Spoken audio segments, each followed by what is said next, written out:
2.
Well, in TNG, it was also the security officer that handled it too.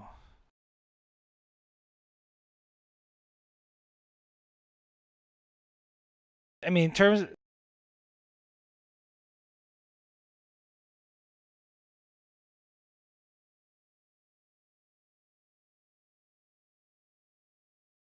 For like science type anomalies, who's scanning for those normally? Who's handling all communications? Just stuff like that. Who's Oh, like handling who's handling the damage reports?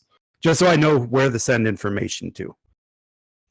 I think we can say that anything that has to do with the ship physically is probably going to go to Katork. Anything that has to do with our anything that has to do with combat or reporting that there's a ship or anything like that, if it's hostile, it'll probably be Starel. If it's not hostile, it'll probably be Katork.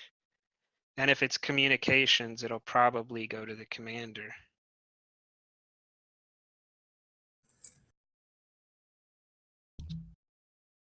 You can also, I mean, I don't know. You can also give the damage reports to the chief engineer, and that'll come. Well, like the damage report would be from the engineer, for example.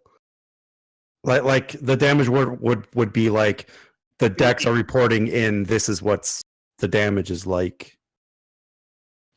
Yeah, but I mean, I'm saying that it could either be Katork that's giving that information to the captain, or it could be the chief engineer that's radioing up to the captain. From most of what I recall of Voyager, it seemed that Harry Kim was always the one who was spouting. I believe he was ops, or was that? Yeah, I believe he was. Yeah. Harry Kim was ops. He was always the one who was spouting off the damage reports and stuff on the bridge. I would probably leave anything sciencey or physical to the ship to Katork, and anything that's semi-combat related to Starel. Okay. And communications can go to the commander. Or if the commander wants to delegate. I mean, the commander can tell you just disregard everything that I just said, give you a whole list of other things, because I'm not going to argue with him. Right. Well, I'm just pointing out, though, I don't think there's been like any episode of Star Trek where the XOs actually handled communications at all. But I mean, I'm fine with it. It's just usually went to like the ops or the chief of security officer, or if you go all the way back to TOS and Enterprise, they actually had a dedicated communication officer. But those are different eras. Do you want to tell us who's going to be the communications person?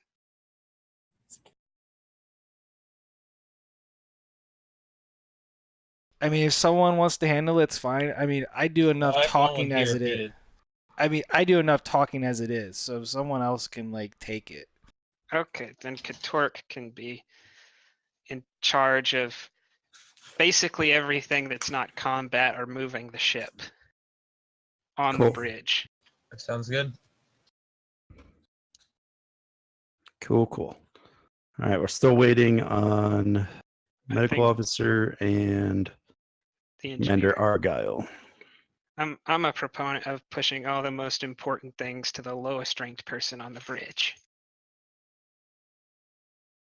Argyle said he was going to be late because he's not feeling well, I thought. Yeah.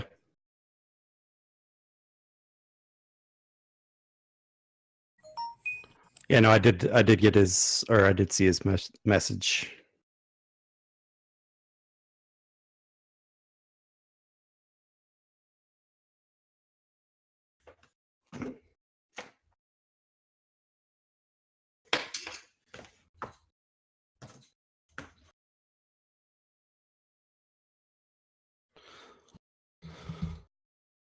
Ooh.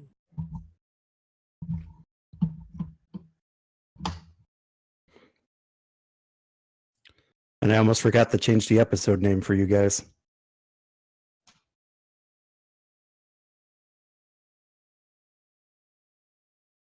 Yeah, it's not Gem World.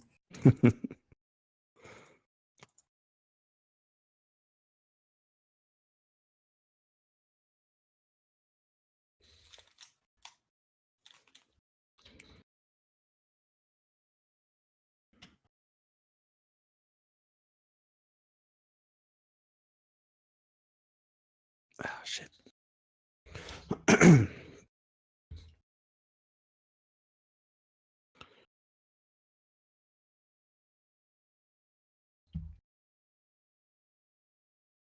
do do do.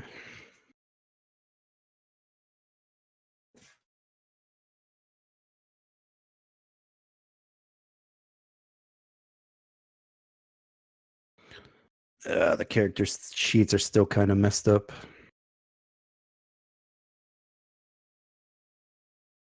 Come on, Roll20, fix your system. Well, let's see.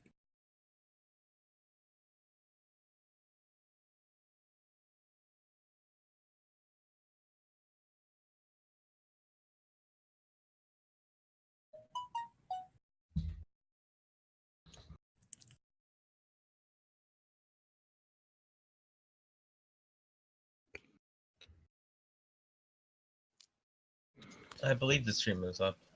I currently have it up, and I've shielded out with a few friends and stuff. So hopefully, Oh, we'll cool, get cool. a few viewers. Cool. Oh, yeah, and if you guys have friends that want to play this game, by all means, invite them in. The other ship does need 2 crew members again. What do they need? They need ops and engineering again. Because the guy they got for ops had a work conflict come up, so like they changed his schedule. Yeah. And then the guy that did engineering just left. He just disappeared. Wow.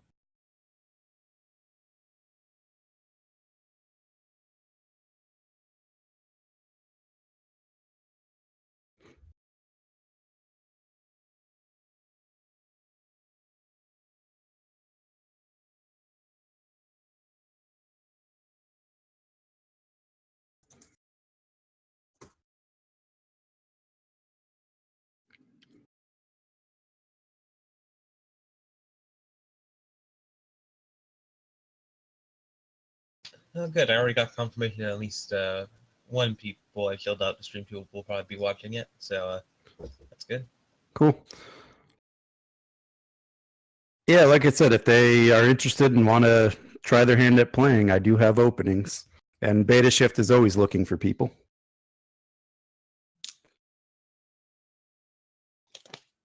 And potential third ship. Oh, yeah. Well, he hasn't watched much Star Trek, which is something I've been looking to fix with him. So yeah, maybe eventually. All right. No word from the lieutenant. And McCullum's still offline. Yeah, I'll just send him a private one.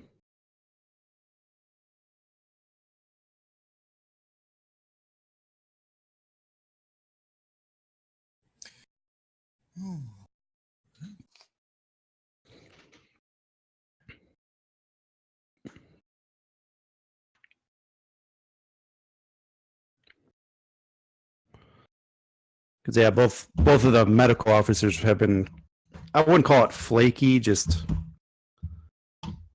not really involved too far, so I haven't really written much for them yet.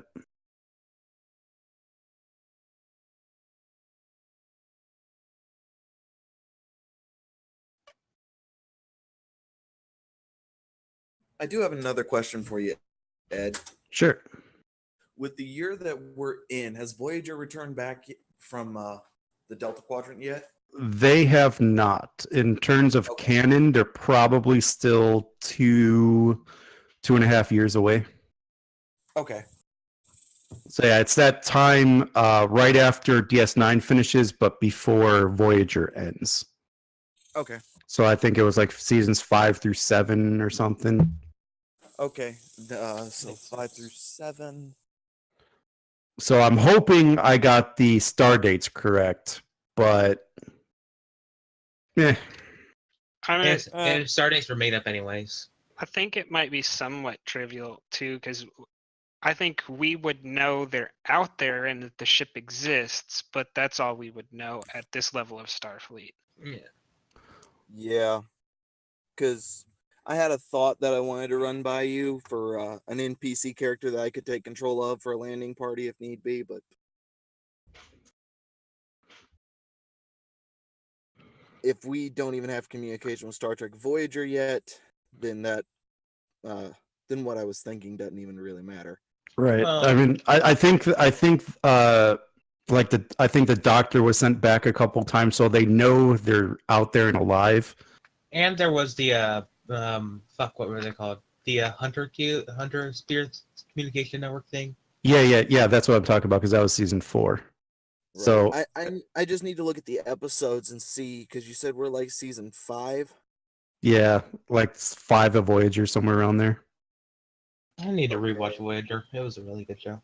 Unimatrix. I'm wondering if Unimatrix 0 has happened yet. That episode. No. Okay, that's what I needed to know. Oh, did you want like a unjoined Borg or something? A freed Borg, yeah, as a Interesting. security officer NPC. That is something that I can do in the future, however. That's exactly what I was hoping. That is a really neat idea. It would be weird for Starfleet to allow a Borg at this point, even one that's freed, to be a security officer. Probably That not just seems like security. danger. A former Starfleet security officer was assimilated and is now free. Yeah, it's not like a Borg drone. It's like they regain some of their human features. They just have a few implants. Yeah, basically 7 of 9. Yeah. And Captain Picard. Yeah. Right. Oh, he does have good evidence for why I'm wrong. There is Captain Picard. Yeah, but he was a special case. Yeah.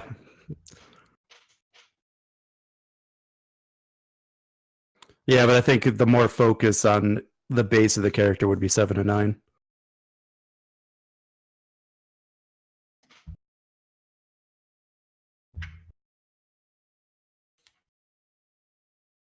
I'm just glad you knew where I was going with that.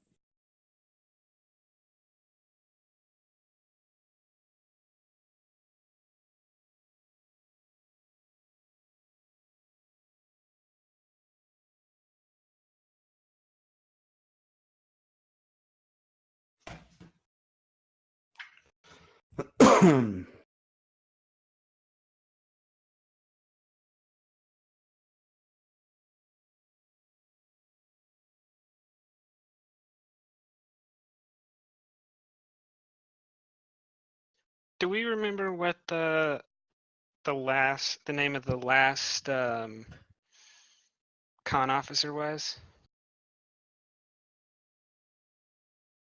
I don't remember anymore.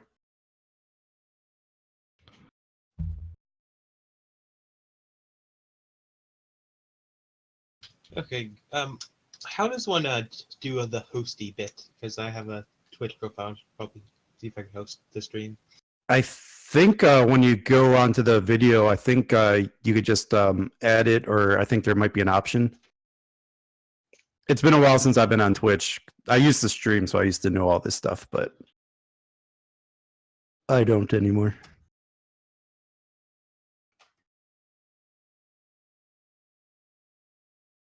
There's a feature on there you can do auto host. Yeah, that's the one.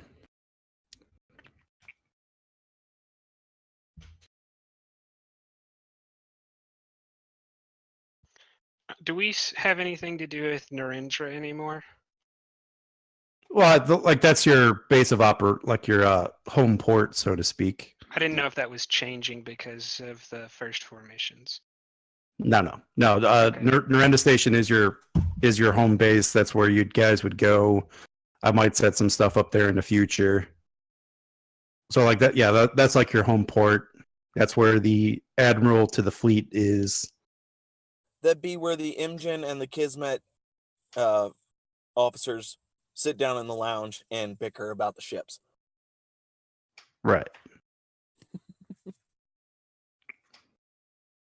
Sorry, just recalling a conversation that Pend and I had with McCullum.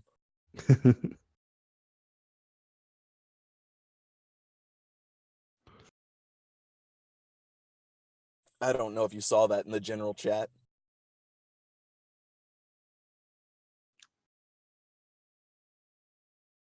Yeah, I think once Starell gets back, I think we'll go ahead and start, because it's been about a half hour. Okay.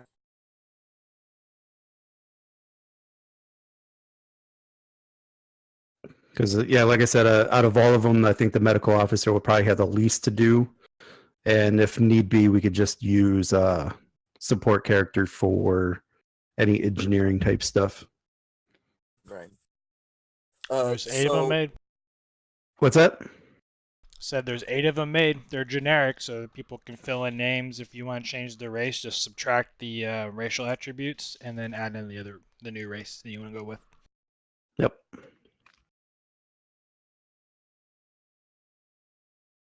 So can I go on ahead and set where Michelson is right now before talking to the captain?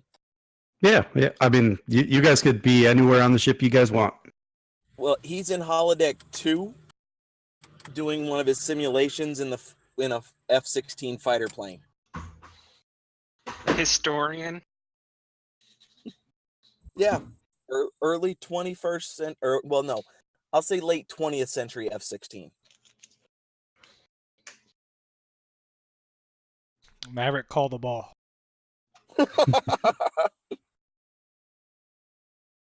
I mean, it would be impressive if an officer could fly a fixed wing aircraft onto an aircraft carrier with no real proper training. Well, let's just say that one of his simulations does include he's a dogfight against Maverick. Okay, now you made me want to listen to the Top Gun theme song. Danger Zone.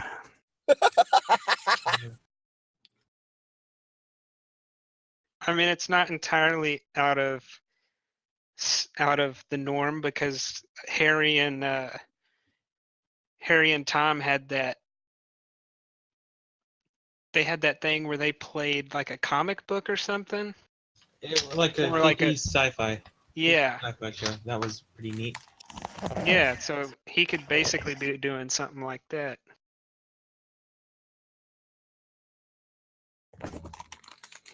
Think you guys could have heard that, right? Nope. No. No.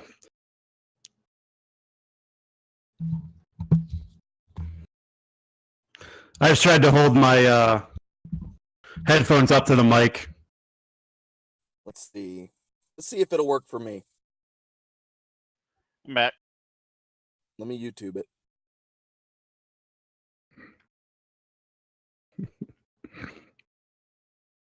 Yeah, that's every time we talk about doing the Top Gun's holodeck simulation, I just imagine that song playing through the whole thing. Okay.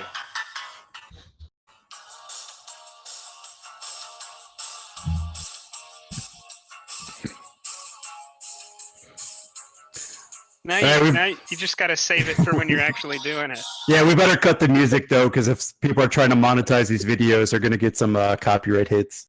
Yeah. Well, Twitch automatically just mutes the audio. Oh, okay. But yeah, not really supposed to do copyrighted music over the live streams. Yep. Stupid permissions. Well, the worst thing that'll happen is YouTube will just give the money to Kenny Loggins and you won't get a dime, but they changed how their monetization works, so unless you have like 10,000 followers anyway, you're not going to get shit.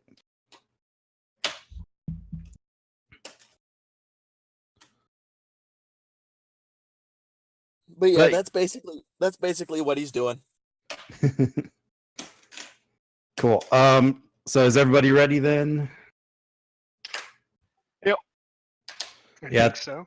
Yeah, I think we'll just go ahead and get started. If the other two join, cool. If not, I think we can make it work. So I believe I think we'll start this episode with the captain's log. Okay. Stardate 53-187.2. Starfleet has placed us on a routine patrol of outlying arrays. I think this will provide a good opportunity for some combat maneuvers and some training drills while we're out here in the middle of nowhere. After a display of contempt of command, I have relieved my first shift con officer from his duties, and he is waiting to go to Narendra. And I have promoted an Ensign Michelson from beta shift to his post. We'll have to see how that turns out. In Captain's log.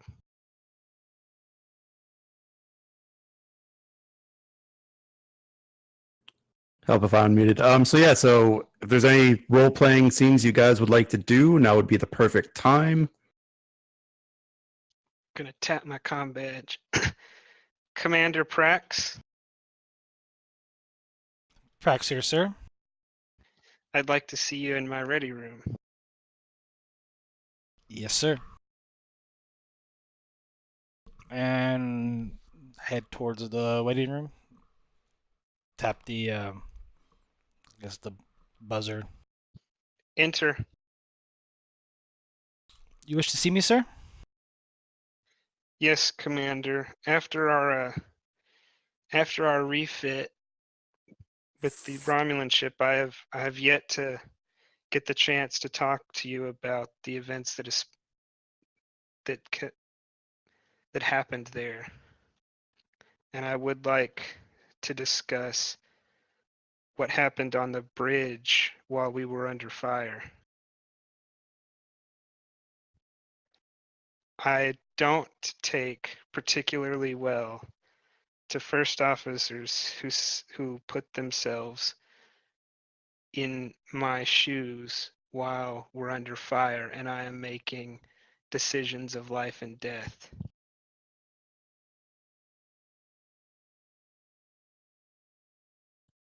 Understood, Commander? I understand, sir, but with no disrespect, I was not trying to place myself into your shoes, but merely ascertaining, not trying to question your orders, but to remind you that were people on that planet that were also in danger as well.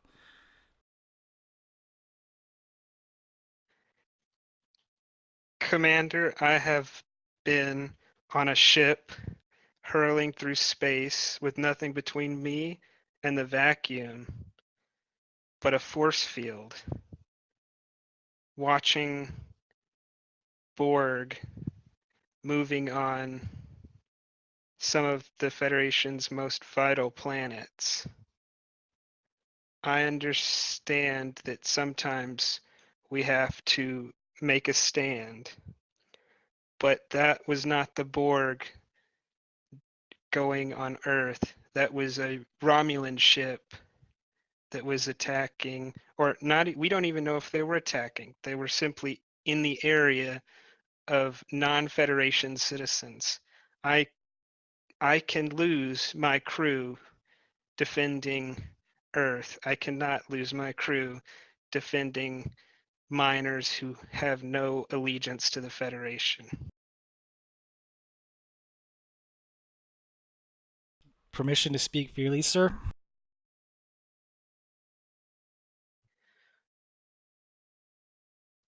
Granted. Well, I understand that you're at the Battle of War 359, but I was also at a terrible battle, the battle in the Tyra system a couple years ago, and I lost my ship there. 583 crew members died under the watch of my former captain, and I had to take control and rescue that ship as well. So I perfectly understand where you're coming from, sir, and how you don't want to endanger the crew. But we never ascertained if those people down on the planet were Federation colonists or not, or Federation citizens or not.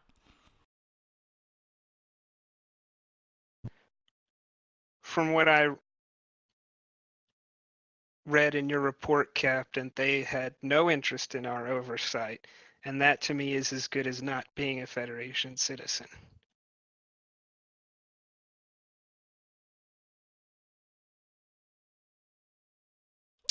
I understand that, sir, but needless to say, the Romulans were also up to something else there, and we never tried to figure it out.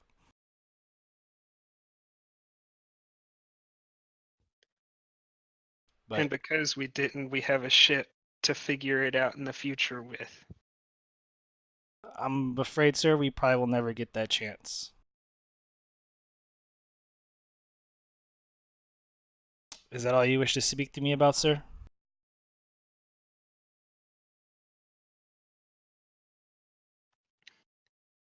Whatever may have happened above that planet, Commander, I want you to know that you have the ability to inform me with your opinion on complex matters, but you do not have the ability to question my decisions while we're under fire, only to suggest things that are already in line with my plan of action. You can tell me, you can inform me which ship would be better to fire upon, but you can't tell me not to fire upon any ships. I had no intention of questioning your orders, sir. I just merely was stating the fact that, what were you going to do about those colonists? I had no intention of making deciding that your decision was right or wrong.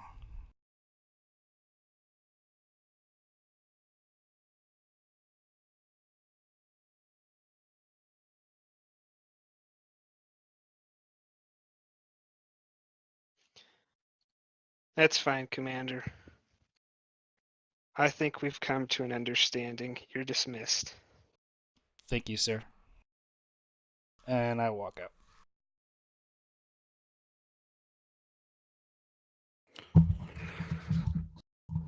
right. Is there anybody else that would like to try any role play stuff? Yep. So Sturl is heading towards the captain's what is it? His ready room. Yep. Well, Yep. he's heading towards the captain's ready room, and he's just about to hit the what's it called? You're just about to hit the call button when the Yeah. commander comes storming out.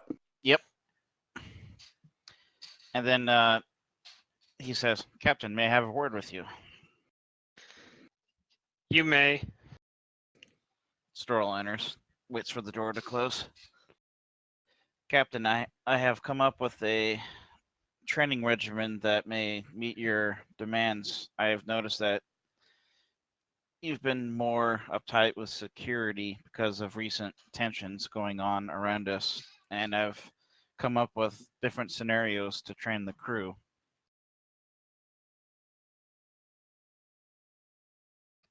The first one is a high altitude training program designed for putting the crew members into a survival situation, and they basically crash land separately in their escape pods, and they have to meet up at the rally point and await rescue. The second one is a weapons training replica of our ship, and all of this is in the holodeck, holodeck, of course, and basically, they're going to be at their assigned stations, and when we get boarded by whichever space we're in, whichever bad guys are in the area, and the third program I have is for out of character. What are the spacesuits called again? EVA. Yep. Yeah. And the third program is EVA training. And the advanced version of that is going to be repelling boarders, trying to sabotage stuff on the outside of the ship. I do approve, Lieutenant Commander. Do you think it would be possible to do a trial run of these with a few senior officers and a few of the bridge crew. I would like to see their performance in these tests. But of course, before you do this with your security officers. Oh, absolutely. Yes, sir. When do you think we should begin testing? As soon as you have the programs up and running. All right. I should have it ready sometime next week. That is all that I had for you at this time, Captain. Do you have any questions of me?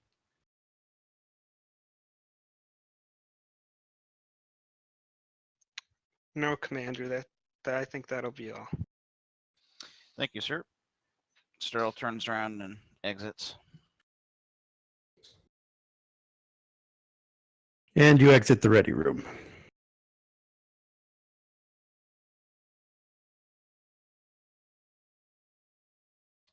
Anything And- else anybody would like to try? Or did you have more, Stro? No, I was just gonna.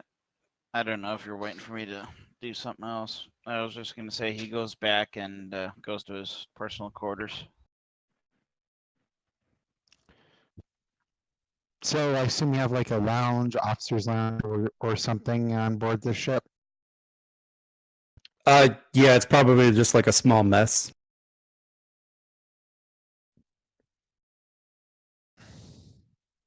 Well, in that case, Argyle's going to, after working a bunch of, after a long day of work, going to head over there to sit back and relax, get some food, and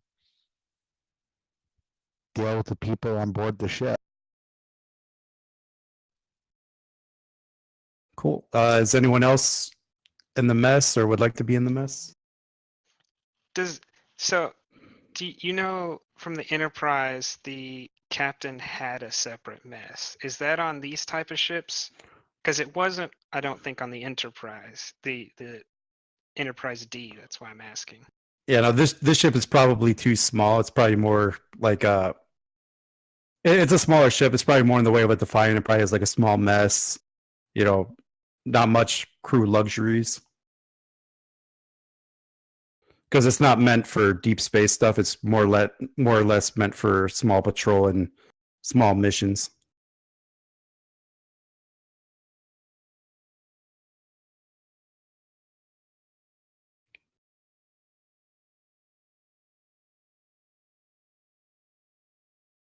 Prax would probably head down to the depending on whether or not it was the command of the bridge at the time, would relieve herself and then head down to the mess hall to cool off a little bit mentally. And as you head toward the mess, you do see Lieutenant Commander Argyle, or McCollin, I should say, just sitting down with a nice tray of whatever it is he's eating. He's eating, he has a bunch of food in front of him. Look, the synthetic stuff itself has very strong meat design with it and so forth. And what potatoes, some sort of meat, has this like big cup of something right next to him. He just seems to have this big smile on his face. He looks exhausted at the same time.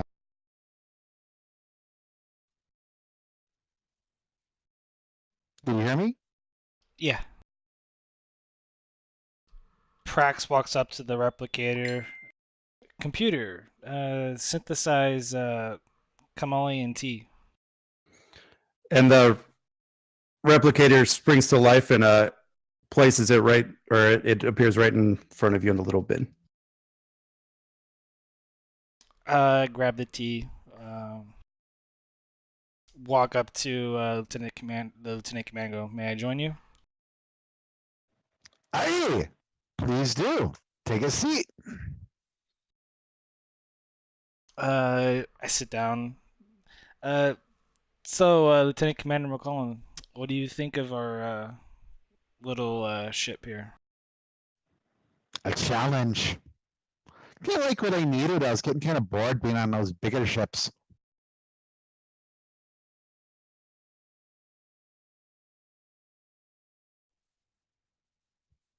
Uh, sorry, I'm being interrupted.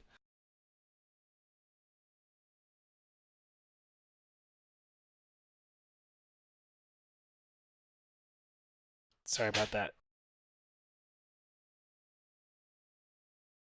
Yeah, these smaller ships tend to come with their own problems. I mean, the last big vessel I served on, she ran kind of like a fine-tuned machine.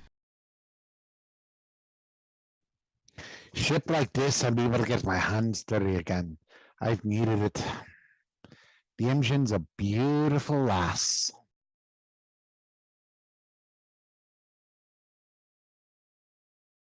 Well, glad to see you're enjoying yourself. If you don't love your work, why are you doing it? Fair enough. My daughter, like her mother, has always seen me happy when I'm able to work with my hands and just be tooling around, doing nothing.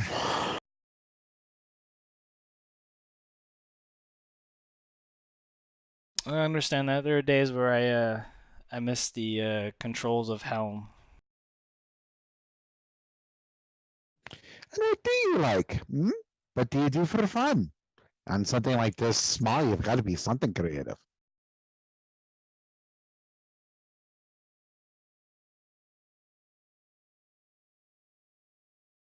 I have various hobbies, but mostly I like to read. Ah, and what are you reading? Well, I haven't picked up I just finished my last book, so I'm looking for any recommendations. Ah, don't look at me. It's either technical manuals for the most part for this old man, or when I'm not like studying, when I'm not working or going over schematics and reports, I do a little bit of painting. What do you paint, if you don't mind me asking? I'm gonna. I usually paint what has inspired me. The ship, she still doesn't have an official mast yet.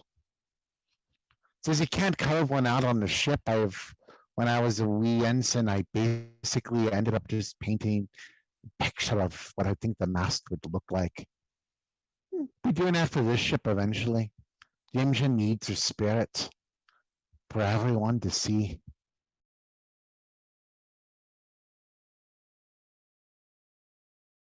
As you guys are talking, Ensign Michelson comes walking into the mess hall, looking kind of distraught.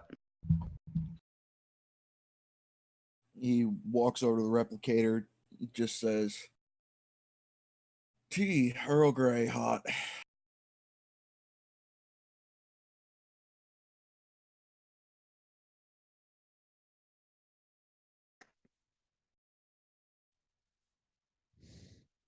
I want English.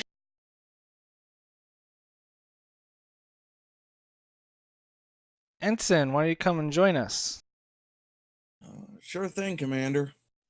He walks over and just sits down. Maverick isn't like being cruel to you or something this time, is he?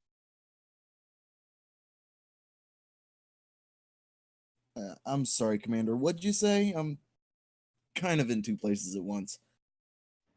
Last we talked, you were going to do some inspection with this Maverick person. Oh, yeah. He, I can't beat him.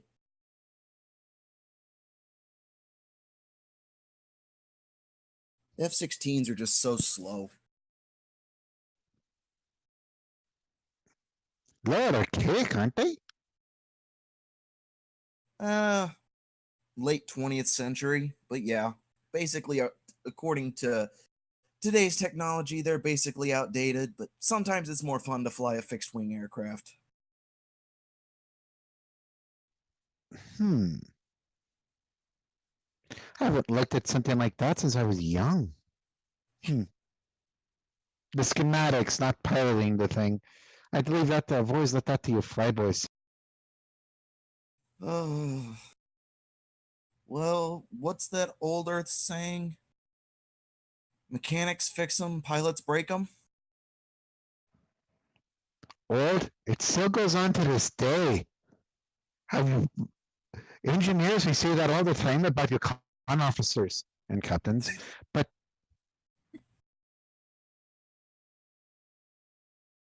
Well, I am truly sorry about the Type 7 shuttle. Mm, ah, but see, an engineer, if they do not have something to fix, is an unhappy engineer. If everything's working ship shape, we would be bored. Then we get fat and lazy. And that is not good for the ship. No, it would be not. Hey, Lieutenant Commander McCullen, stupid question for you.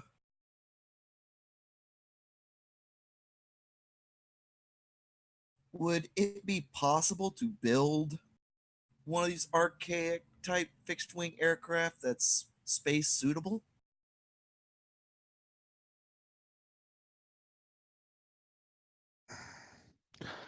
Considering the resources that we have on the ship, are you talking about it on the ship or doing it down over at the space station? I mean, as far as I'm concerned, we could build it on the ship, but if we needed parts, we could wait till we get to the space station to get them. I mean, it's something I'd have to run by probably the captain and with your permission, Commander, but just an idea. Give us an extra ship to fly out there. We'd have to debate on resources on the ship, the space. What would be actually a logical progression of why we would want to build something on a ship, something that archaic though. The benefits that Starfleet would have for a old style fighter. More As from what you'd have to come up with a better reason about why to say, hey, Captain, we're going to use part of the ship and resources and personnel to maintain this.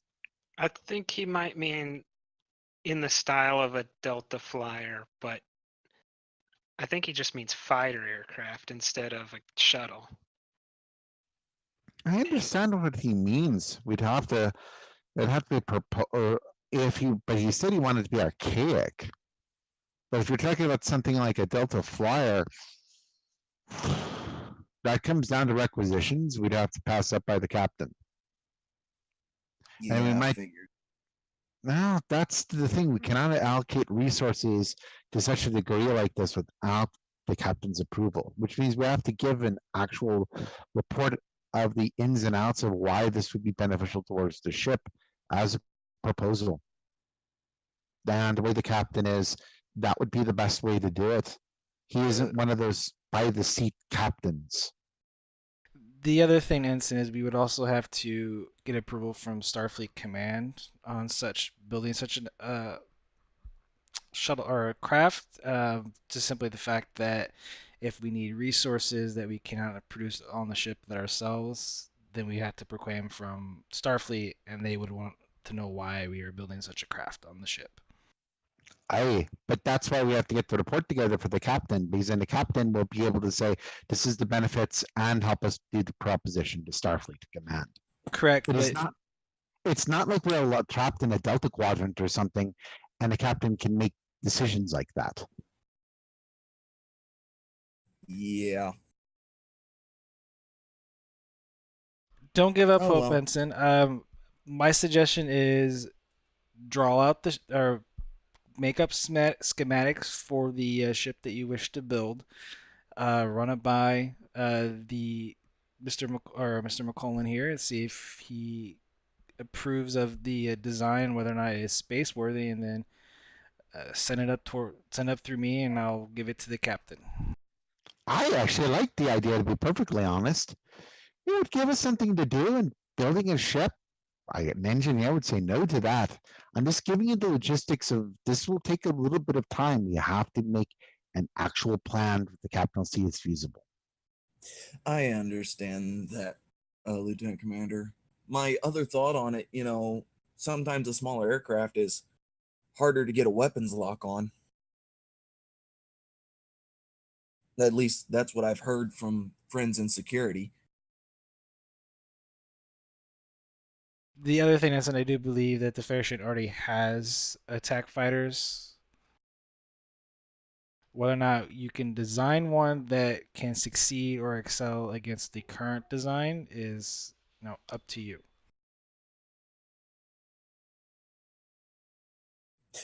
All right. Thanks, Commander. I will be more than happy to help you with with putting the report together and helping design the ship. It could be something to do in the off time. But don't want to get too Yeah. bored. Yeah. Not a lot to do in space. Until it happens. On a ship, the engineer always has something to do.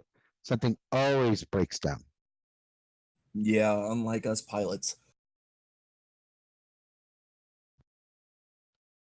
As I said, your ones are usually breaking the damn things. What can I say, Commander? It's simple wear and tear. So tell me, how come you can't beat this Maverick person? Maybe you'll just have to fly with me one day.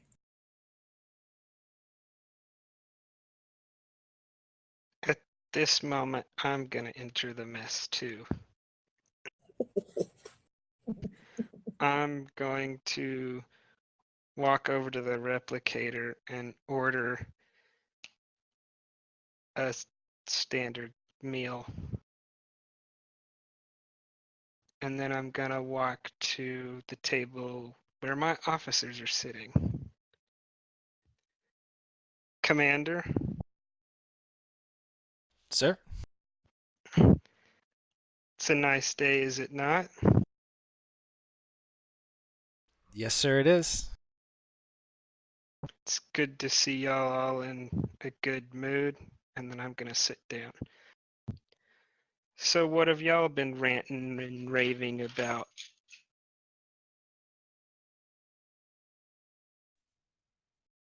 I believe the young ensign here would he has thoughts of building a fighter craft for the Imjin. Ooh, that's gonna be a hard sell.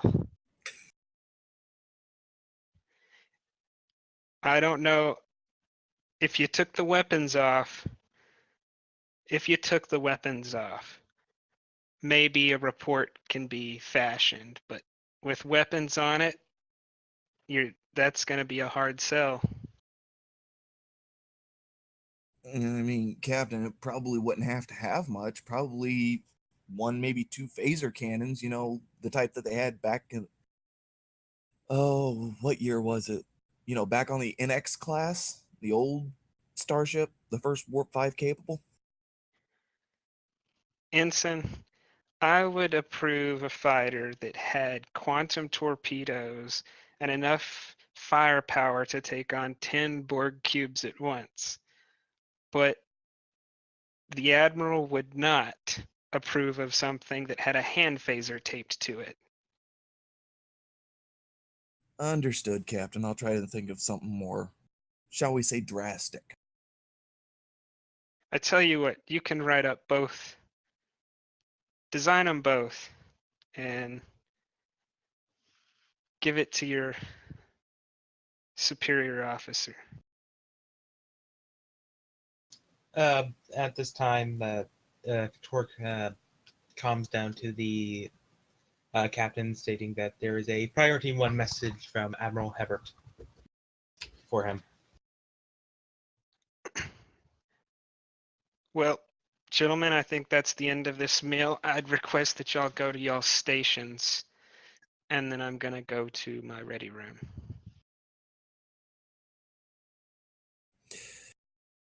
I'll head to the con station.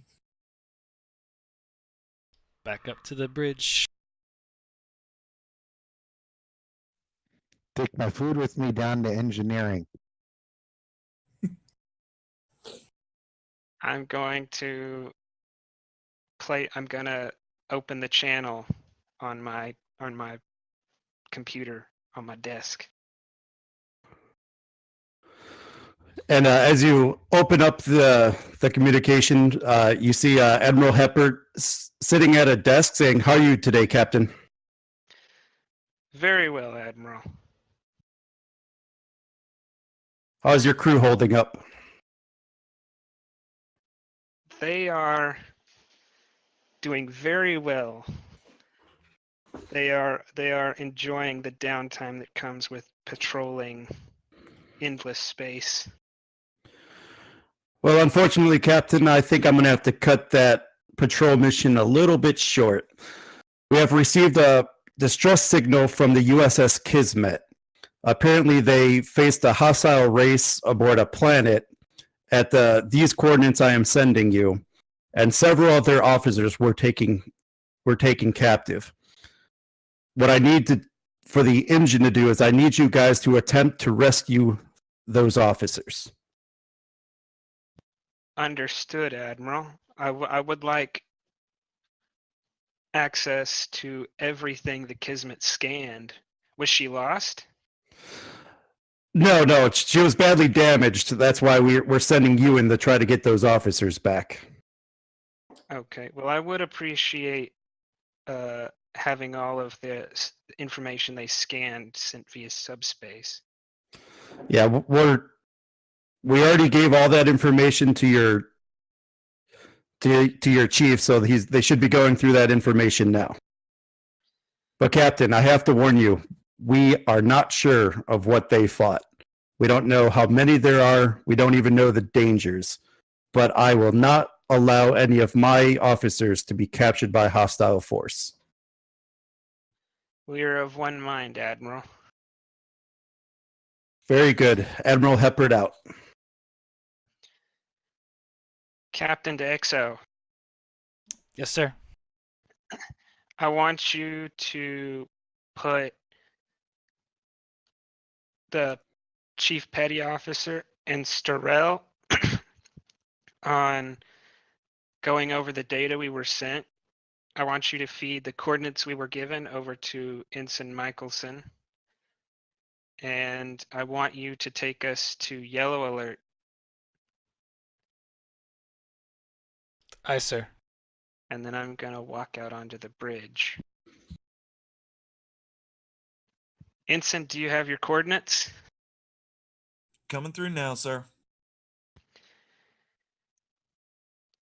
Take us there as soon as available. Yes, sir. And you were fed the coordinates from the other officers. Okay, what's the recommended cruising speed of our type of craft?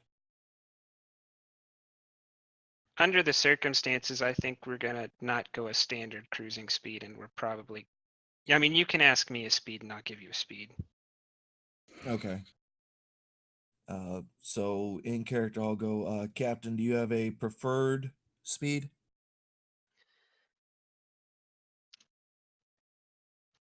Let's make it warp 8. Sir, warp 8.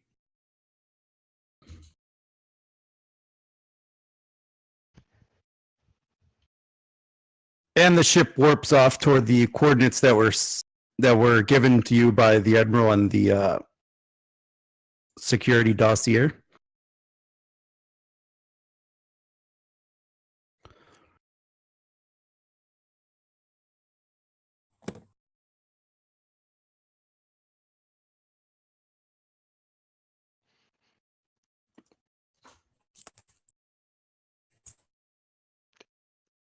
Ensign, Yes, Captain. what's our time till arrival? Oh boy. Let's call it 4.5 hours. Thank you. So, Captain, approximately 4.5 hours. Thank you. Chief. Aye. You have about 4 hours before I'm going to have thousands of questions for you. I need you to be able to answer all of them. I need you to pour over that data. I will do that, sir. Starrell, Yes, Captain. as soon as we come out, we have no idea what we're going to be facing, so I need you weapons ready. I need your security teams ready at all of the ship's vital points. What has happened, Captain? I thought we were patrolling. Starrell, I believe you should have been informed that we're going to the rescue of Starfleet officers who have been taken in a hostile fashion. Has someone in the chain of command failed to tell you this? I was in my quarters working on the trainings that we discussed, Captain.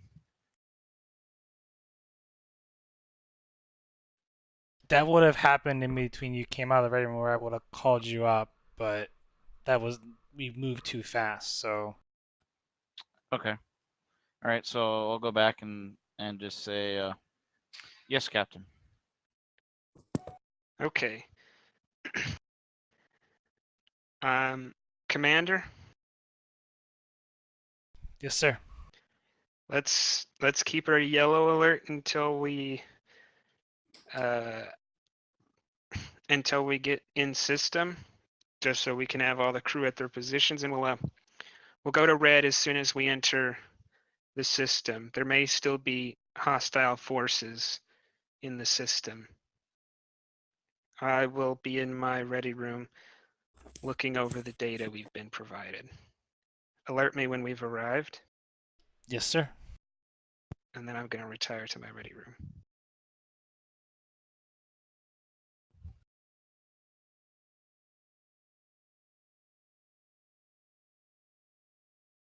And so we got a little bit of time before you would get to the coordinates. Does anybody want to do anything special? Good talk. Just going over the data as ordered. Is there anything that just jumps out instantly, or is it just run-of-the-mill data? All right. So some of the things as you're pouring through the information that pop out is the USS Kismet encountered what appeared to be a rogue planet that was made up entirely of crystal. Initial scans showed unusual energy fluctuations on the planet's surface, although they could not identify them, and an away team beamed down to the surface. After some amount of time, it would appear that the some type of spaceborne craft came up from the planet and chased the Kismet away after damaging some vital systems, forcing them to retreat. The fate of the away team is currently unknown. I'd like to send any pertinent information up just into another, I suppose, document. Maybe it just this is what happened. Pretty much, if I can figure that out. Yeah, for easy access. you're able to make a quick little report of that information that you could spread around to the other members. Yep, make it so.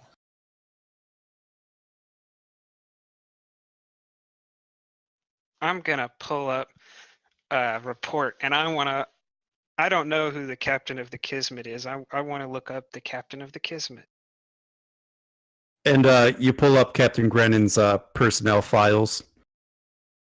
I don't have any of that information I know, on, I'm but gonna press you yeah. for it.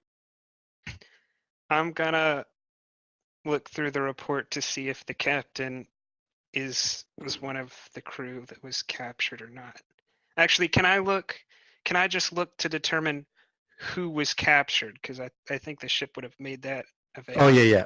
So the captain, their security chief, and a couple other crew members. 4 in total.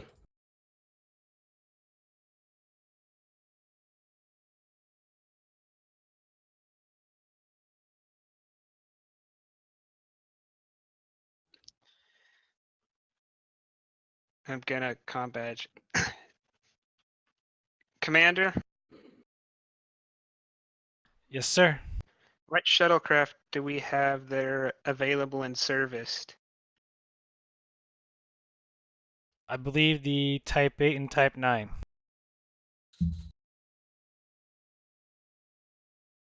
And if you had to suggest going into a hostile situation and you needed to retrieve 4 personnel and carry a away team there, what size shuttle, which shuttle would you take? The Type 8. Preferably a runabout, but since we don't have one, I would suggest the Type 8. Understood. I don't know that it'll be necessary. Could you have the chief check on if there's any transporter issues that could happen, or if we're clear to use transporters? Is there an anomaly that I'm not aware of yet, sir, on the planet? I'm just asking. I'd like the chief to determine if it's safe to use transporters Okay, in this hostile situation. I will notify him. Chief Katark, please look into whether or not it's safe to transport to the planet that we'll be arriving at. Aye, aye. Is there anything in the data that signifies anything to do with transport for problems? I'm writing it for you right now in your chat. Awesome.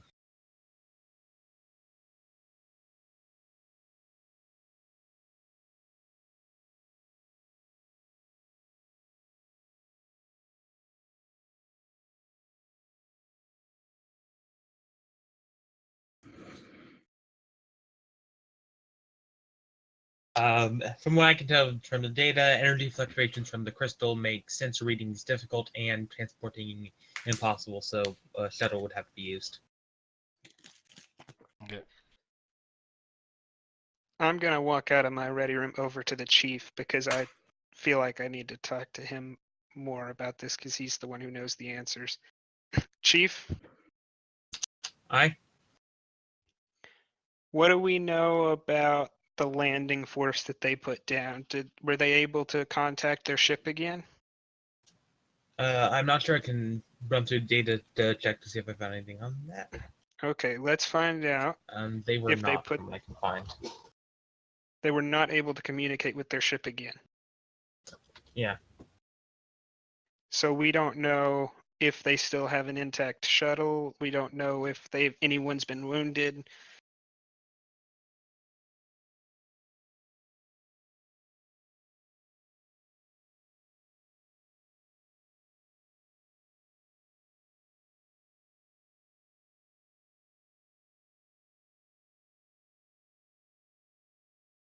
Oh, that's correct. We do not have much data from the landing party, it seems.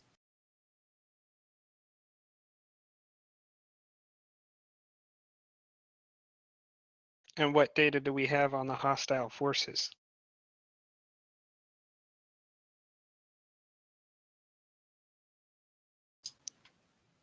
Uh, Pretty much that a unidentified craft just took up from the surface of the planet. Hold on, that's not accurate. Hold on. Oh wait, sorry. Was it? Oh. Yeah, I'm just going off what I can remember of hearing.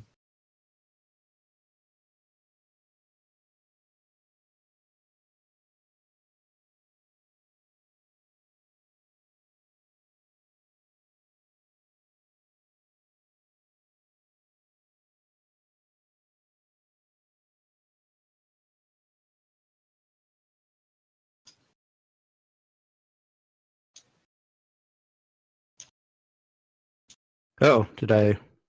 See, I saw you. I was able to read what you sent. Did I But send I that to can't the fi- wrong person?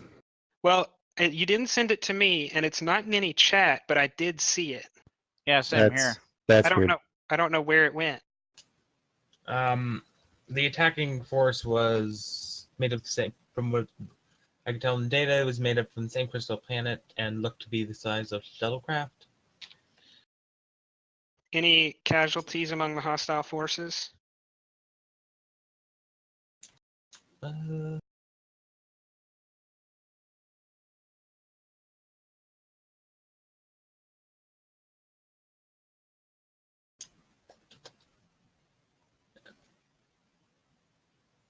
uh, the the ships look to be crystal replicas of Starfleet shuttles and the Luna class ship, which, if I recall correctly from data, the Kismet was the Luna class, so this could suggest some sort of replication ability. I'm not sure if there were any casualties amongst the unidentified ships. Okay. Well, I want you to pour over the report. I need you to find out if there were any casualties, and I need you to find out if there were casualties, what the Kismet did to inflict those casualties, and I need you to pass that information on to Stirrell. Understood? Aye, aye. Stirrell, Yes, sir. I need you to look through the computer and go through your own memory, and I need you to find out what can be done to increase our damage output against crystalline entities. Very well, sir. And the chief petty officer may inform you of a tactic used by the Kismet if the Kismet was able to divine such a tactic. There's no information on that yet. Understood. And then, satisfied with the information and that the crew's performing their jobs, I'm going to go sit down in my captain's seat.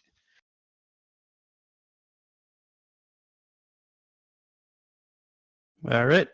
Is there anything anyone would like to do before I end the scene and fast forward time? Mike, Prox is gonna go through the logs of, since the note with like the crystalline entity, of previous encounters with the crystalline type structures, and ways to that they did defeating it. Different ships, not other than just the Kismet, but like ships like Enterprise or etc. Right.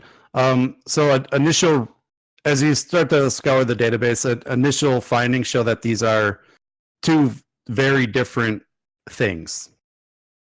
And some of the tactics employed in previous battles did not work against these.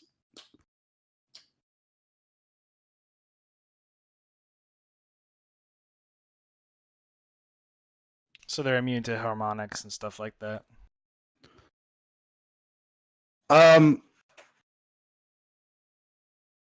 It wasn't tried, if that's what you're asking. Okay. So that's an unknown. Right. But the initial scans show that they're not like the crystalline entity, if that's what you're trying to bridge a gap to. Was I able to find anything? Am I able to find anything in the data about how the Kismet fought them off, or if they even could fight them off?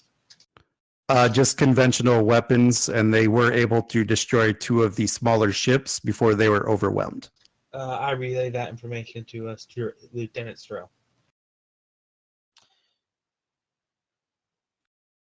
Lieutenant Commander, sorry. Okay. Lieutenant Commander Stroll starts looking through it, based off of his research, and starts looking through the Vulcan database to see if there's anything on the cutting edge of anything sciencey that could help as far as like our weapon output against these creatures. Nothing's really matching any of the search parameters. Just there are too much unknowns that you can kind of tell about who you're dealing with to really make an informed decision on weapons adjustments. Okay, and in this data that we're searching through, are there any sensor readings on the entity? Just what I gave the chief. Okay. Well, Stroll keeps working at it for the rest of the scene.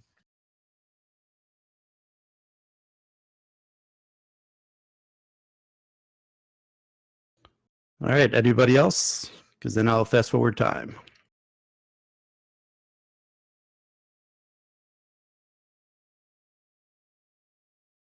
All right, so the Imjin drops out of warp at the coordinates that you received from the Kismet and the security dossier. And when you get there, when you get to the coordinates where a planet should be, there is nothing.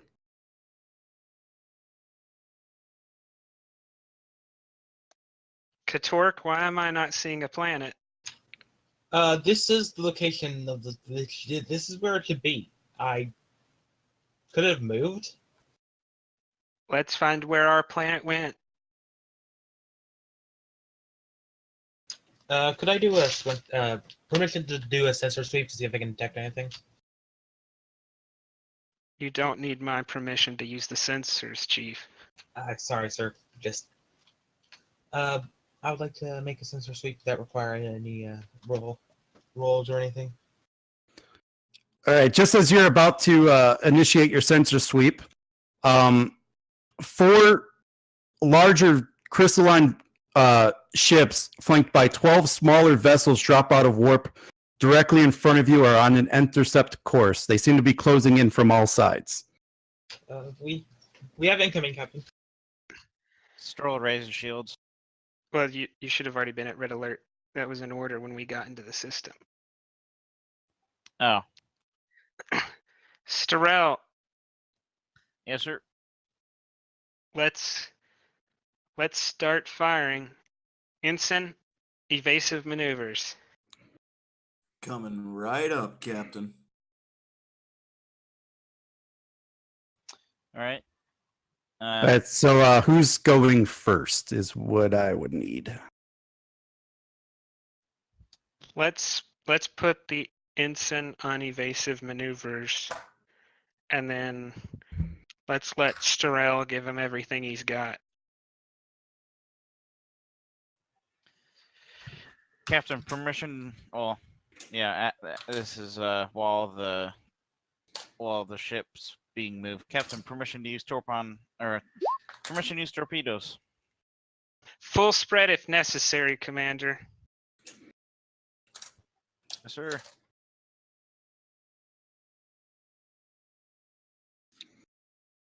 And that was for evasive maneuvers? Yeah, It's going to be evasive evasive action. maneuvers and then weapons, and then after that we will see what has transpired. Okay, so let me kind of describe the scene you guys are in. You guys are kind of in the middle, surrounded by a group of, I believe that makes 16 ships. 4, you would estimate ships about roughly your size, and 12 what look to be Federation shuttlecraft, but they're all made of crystal. The same crystal that you guys were noticing in the reports. And you said they were hostile already, didn't you? They were closing in on your position, and yes, the Kismet did fight them. But I don't know if they're hostile.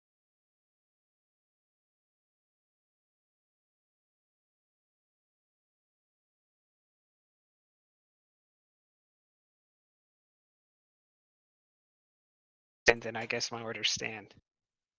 Why aren't we doing hailing frequencies? I didn't know. Is it possible to hail a crystal? Possibly. I mean, Crystal could be very good at receiving signals.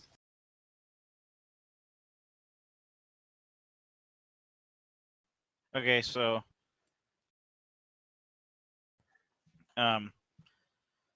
So can I fire a torpedo spread, and I can't? How many phasers can I fire at once? So you get one task roll. So you could either try to do it to launch torpedoes, or you can do it to launch or to shoot your phasers. I'll do the torpedo spread. Okay, to do torpedoes, I will get threat. That's fine. All right.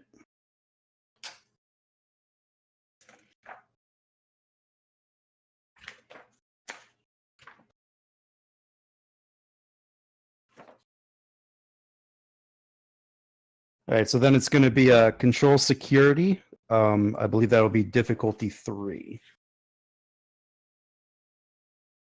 for the torpedoes, and then just pick a target.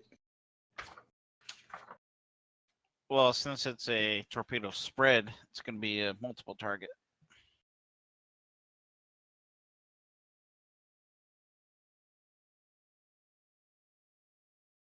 Right. So really, I just because the spread only works if you get effects on the damage. Will it spread?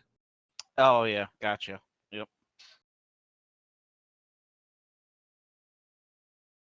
Lieutenant Commander, let's take out. Let's go in increasing order of size. So let's start with the smallest shuttles. Sir, are you sure you want to waste torpedoes on the small ones? Your discretion, Commander. Yes, sir.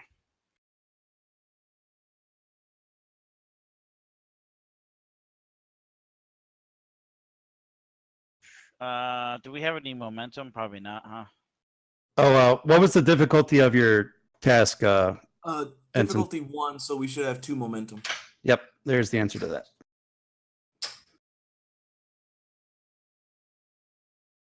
All right, I'm gonna burn a momentum.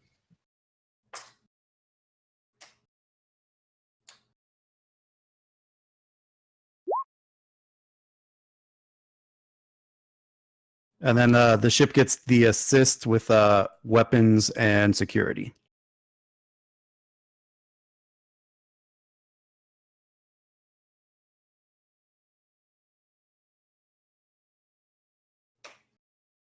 All right, you get the momentum back, and then you could roll torpedo damage. Where were you firing before we rolled damage, though? I was firing at one of the big ones, and then I was gonna. Well, next turn I'll use the phasers to shoot at the small ones. Okay.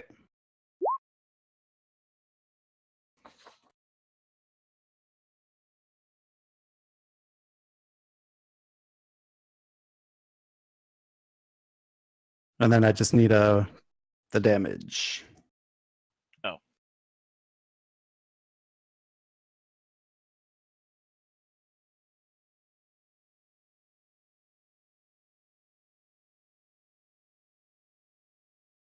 So do I just push it, or what's the number next to it? Okay, never mind. That's just okay. Yeah, you just got to push the. Yep, there it is. Wow, 7. Oh, wow.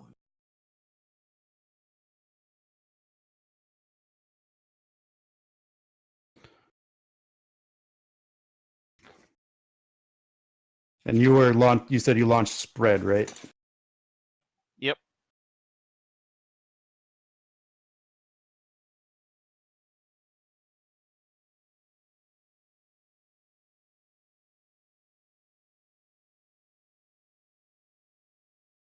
Oh, you're using quantum, so they're also get an extra. It's vicious 1, so it's an extra damage. Yes. Okay. And then let me roll for an additional system here.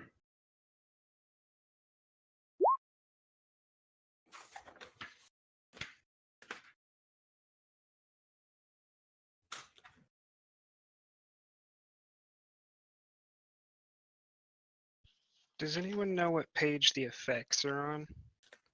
232.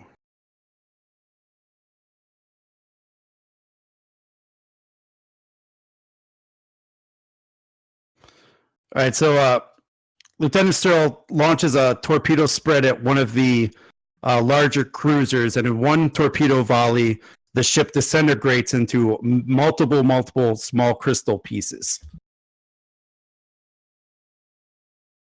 I got one, Captain. Good shot, Commander. Keep it up. Oh, and I'm sorry, since the evasive actions, that actually was one more difficulty to hit. You still hit it, you just didn't get the momentum, so you guys have 1 momentum. I forgot he did evasive actions. And then, so it's going to jump to their turn. One of their larger ships tries to make an attack run on your vessel.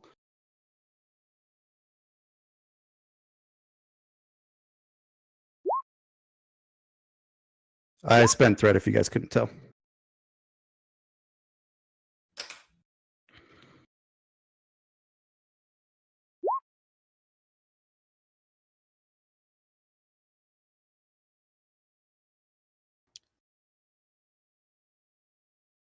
And you guys are scale 4, right? Correct.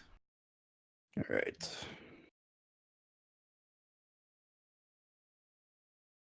That's kind of cool how it's like question mark,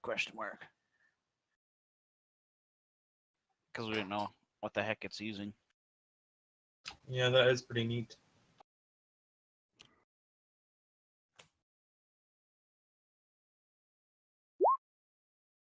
Should be 4 damage to the shields with the resistance. I spent my bonus to make it 5 Okay. to give you guys a breach.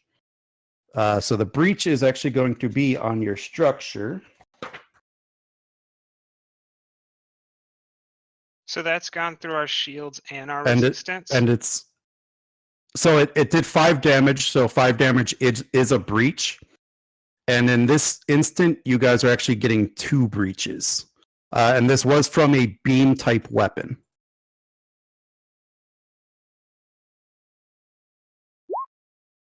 And no effects.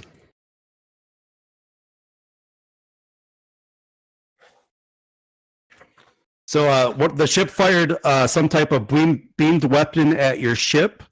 It took your shields down 5 points, so whatever percentage you want to say that is. And it was able to impact the structure to give you 2 breaches to the hull. And it shakes the ship violently about.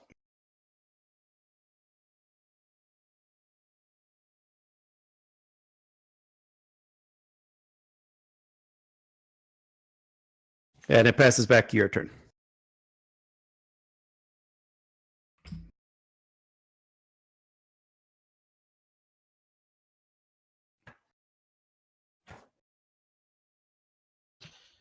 What the heck was that weapon, Captain? Who hasn't gone yet? So Khan and the tactical went. Yeah, so you, me, McCullen, and Katork are available, and I'm thinking. Oh, and don't forget about your power spends. Yeah. Yeah, I changed mine. I did keep track of mine. We've got 10 power. I could do a damage control action if needed to see if I can repair a breach. We're also supposed to roll a challenge die to see whether or not someone dies on the ship. I already took care of that. I did not roll. I did not roll effects.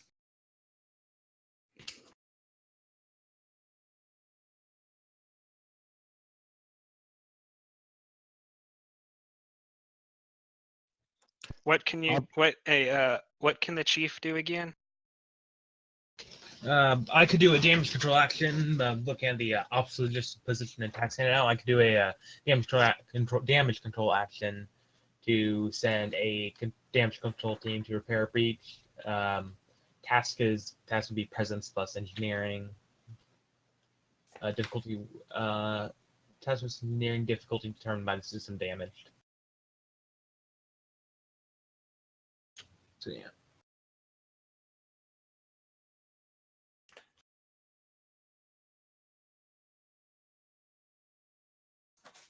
If it's all right with all of you guys, I could take the action now, or I could take it on another turn if needed. Now let's go ahead and get you to repair some damage. Presence. Engineering, difficult. And this will be difficulty 3 for the damage structure. Oh boy. I'm sure you have something you can use to get around that. Honestly, not sure. Hold on 1 second. I honestly forget what my talents do, so I'm just going to quickly double check because I think I may have one that could help. Hey, Edward, for space combat, you don't have anything up for the engineer? What's that? Under your space combat, I don't see anything for engineer. Oh yeah, I noticed that too. Yeah, by all means, I think I let everybody be able to make changes to that. So if there's tasks the engineer has, by all means, add them. Give me 1 second. I'll have the talents in a sec. Because I don't even think I have sick bay or anything like that on that either.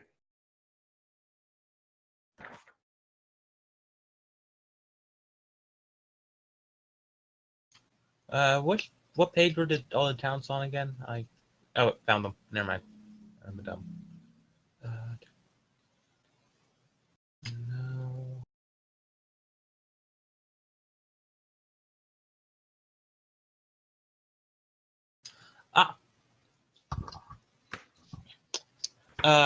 Could I try and actually no, that wouldn't work with this because I'm sending down a crew for it. I don't think I can have anything that will help with it, so I'm just Actually, yeah. 1 second. Can you just boost the shields? Oh yeah, I could do that too with regenerating shield. That one would be. Let's let you do that right now. Yeah. Reboot powered shields. All right, so just so you guys understand what's happening, if you so far since you have the damage to the structure, the resistance of the ship is reduced by 1 unless it's fixed.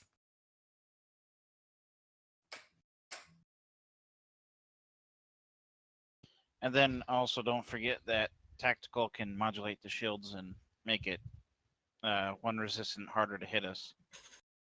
But yeah, I can regenerate shields by rerouting power with a control plus engineering difficulty 1. Take care of our breaches, and I'll let the chief petty officer manage the shields and the power. What are shields actually currently? We're down 5. Are they at 0? No, we have 8 shields left. Okay, then because it's more difficult if it's at less than if it's at 0. This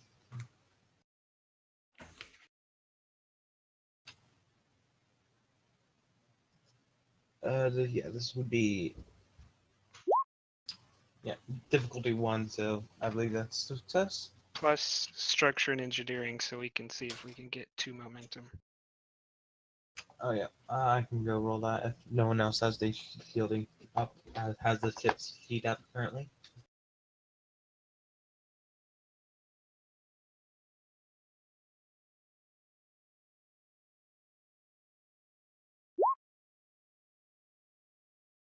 Oh, that's good. Yeah. Oh yeah. That puts us at 3. I got you at 4. And our shields are up to. The ship regains 2 shield points plus 2 for each momentum spent if you want to spend momentum. Let's spend 1 momentum on that. All right.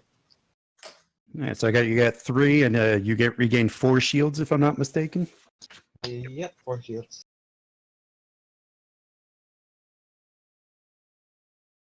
And don't forget the power. Yeah, the power requirement for that was 1. Got us at 9. Do we have 1 breach on the structure or 2? 2. Okay. And then, so that's your turn. So we'll go ahead and head toward another one of the cruiser type ships. You still have evasive actions, right? That should last until I think Until his turn. Yep. Yep. So this makes it harder to hit.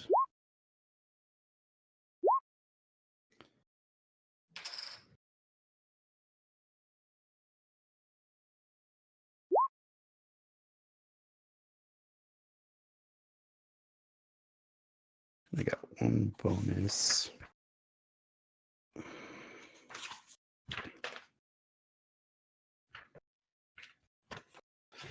Let's see. I think I'm gonna spend the extra threat I got to re-roll the damage.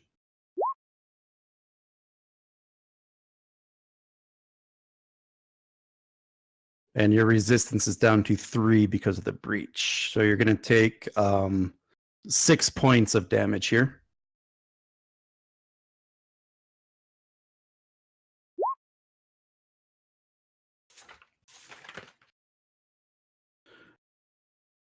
And so you're going to take 2 breaches on your engines this time.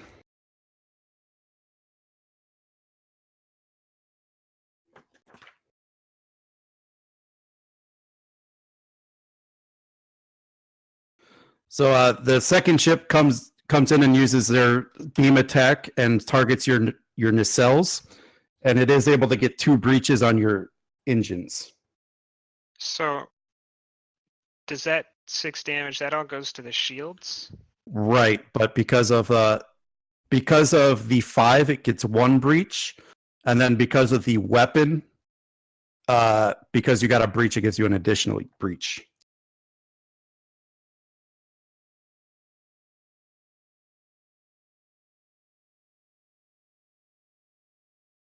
Then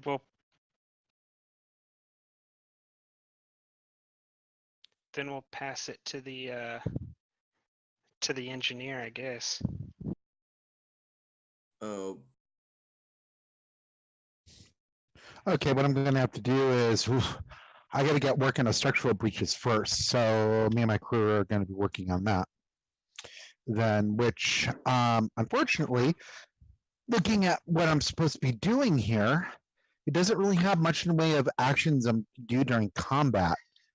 It just says that according to the book, while on the bridge, a character in main engineering or using engineering station on the bridge may use internal systems tasks above for any internal systems task. So I guess what I can do is do some damage control. Well, it says that you could do them all, but they're -1 difficulty if you do them in engineering. So you could do all of the tasks that the engineering bridge station would do, except since you're doing them in engineering, the difficulty is reduced by 1. Yeah, but it doesn't have a list of what I would do. That's the thing. Well, it's the same things that the op station would do, basically. So it would be like internal systems, power management, regenerate shields, damage control. Yeah, you're right. It really doesn't give you an exact, this is what you can do.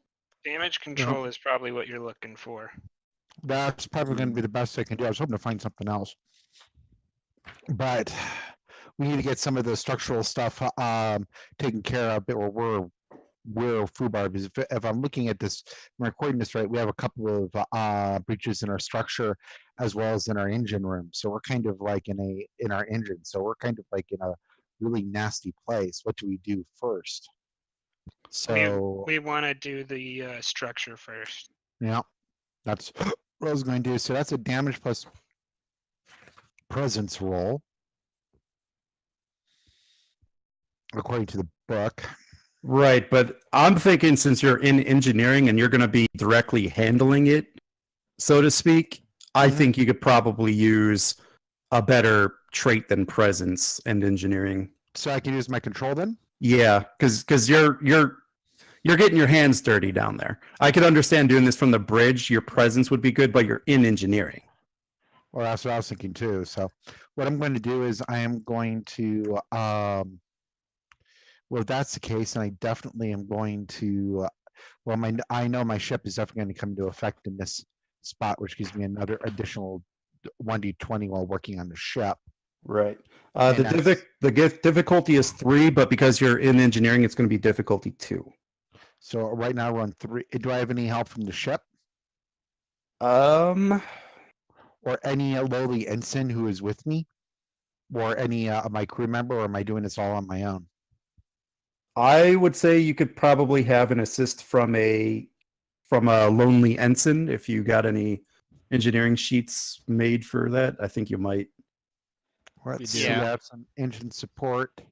Yeah, we have some. I have engineer 1. I have thing 1, thing 2 over here. I mean engineer 1, engineering 2. So Yep. so if one of those can assist me while I'm doing this, that would be most beneficial. And dynamics, power systems. Well, I don't know if I have any. I don't think I have any focuses that is going to apply to this though. Now keep in mind as you guys are going forward. Remember, repairing the system does not remove the breach. So you still have 2 breaches, but what he's doing is he's fixing the negatives associated with that breach. Right. Making it more stable, so to speak. Right. But if he gets another breach on structure, it's going to make it 3 breaches. Yep. The other thing I'd like to mention is that with our engines at 2 breaches,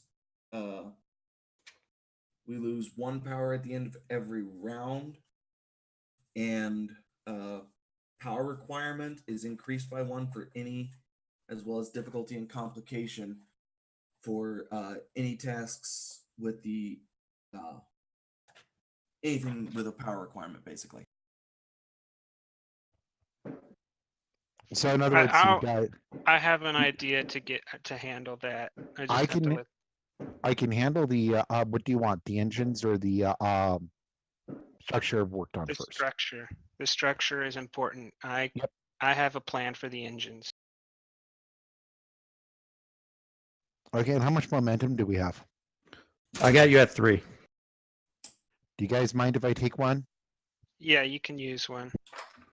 All right. Check your focuses. I don't have anything. I have power systems, transporters and replicators, starship propulsion, warp field dynamics, and astrophysics and art. Those are not.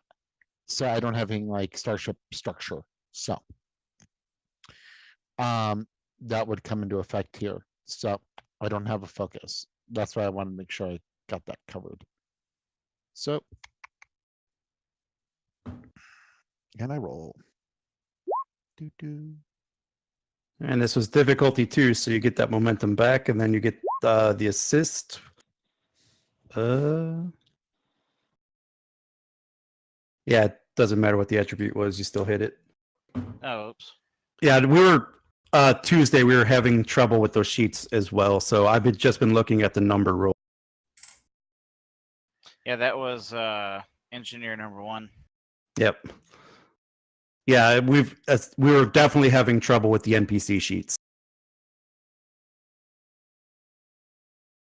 Like they were saying that if you like don't name them, they don't roll right or something. I don't know. Roll20 is being weird this week. So you banked 2 momentum from that so far.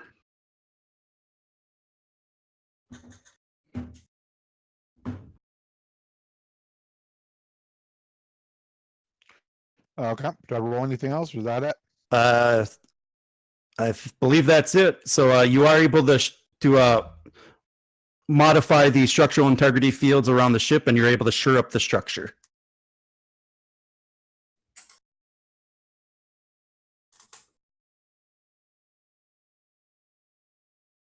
And then we'll shoot back to their turn.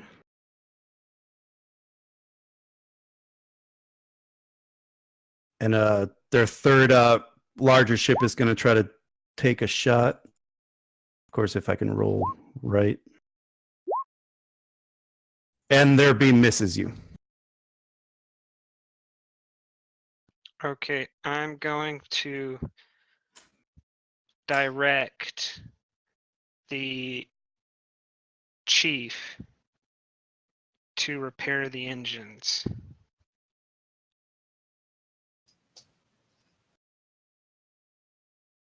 All right, so you're gonna direct him to do his repair task on the engines. Yes. All right, this is going to be difficulty 3. Okay, and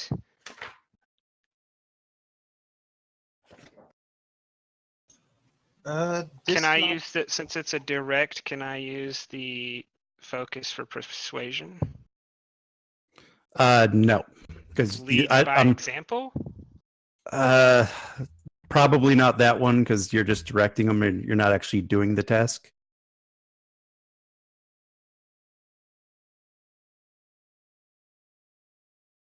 Okay, then I'm gonna help him, and So I believe you get the assist using your presence and command, if I'm not mistaken.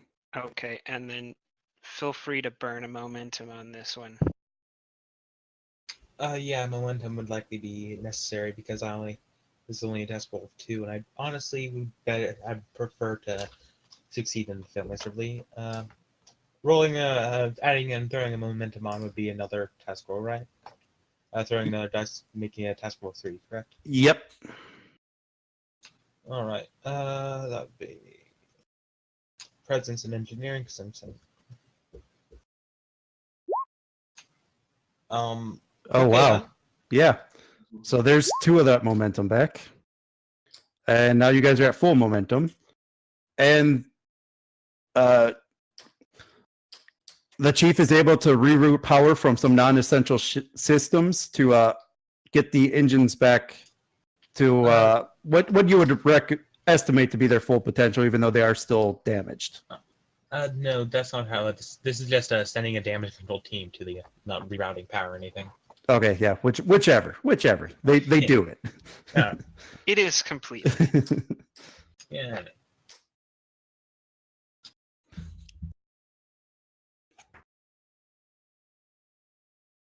Oh yeah, I was thinking restore for some reason.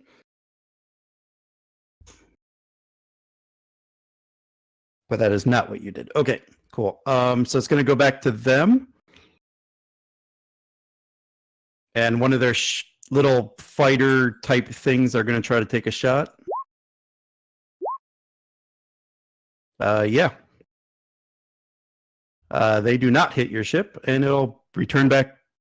Yeah, it'll return back to you because I believe the commander still has to go. I would suggest, Commander, using your direct, because since I've used mine, you're the only one with I one can't left. use it because only the current commanding officer, essentially you, can only use direct while we're both on the bridge. I cannot use that feature. Yeah, you can. You sure about that? Yes. You just can't do something that will countermand his orders.